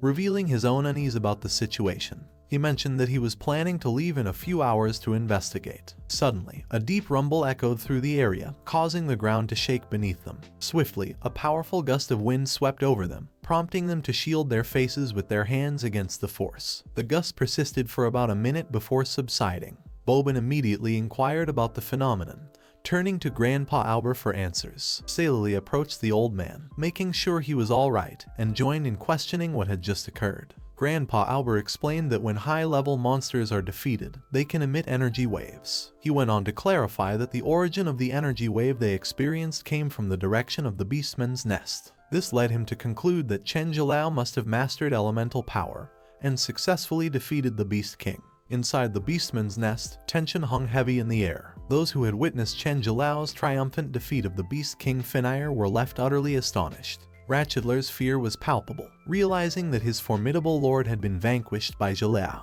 Faloga was certain that if he hadn't seen all of this with his own eyes, it would be really hard for him to believe that such a powerful person actually existed. He, too, struggled to come to terms with what he had just witnessed. The sheer might demonstrated by Jalao was beyond his wildest imagination. Meanwhile, Bros found himself equally astounded, pondering if Jalao had been concealing his true strength all this time, waiting for the opportune moment to reveal it. Chen Jalao was grappling with the reality of his victory over such an overwhelmingly powerful adversary. But instead of attributing all the terror to the enemy, it seemed more fitting to attribute a good part of it to the enigmatic figure within Jalao's dreamscape. This mysterious entity had granted him the elemental power, and the concept that he was now its master left Jalao contemplating whether this entity was, in a way, present within his very being. Moving forward, Faloga's joyous voice breaks Jalao out of his introspection. Faloga reassures Jalao that they have indeed emerged victorious. Though Jalao seems a bit lost, he quickly assures them that he's alright. He acknowledges their grievous injuries and suggests that they wait while he goes to rescue their captive companions. Bros, with a stern gaze, directs his attention toward Ratchetler, commanding him to promptly lead them to where the imprisoned individuals are being held.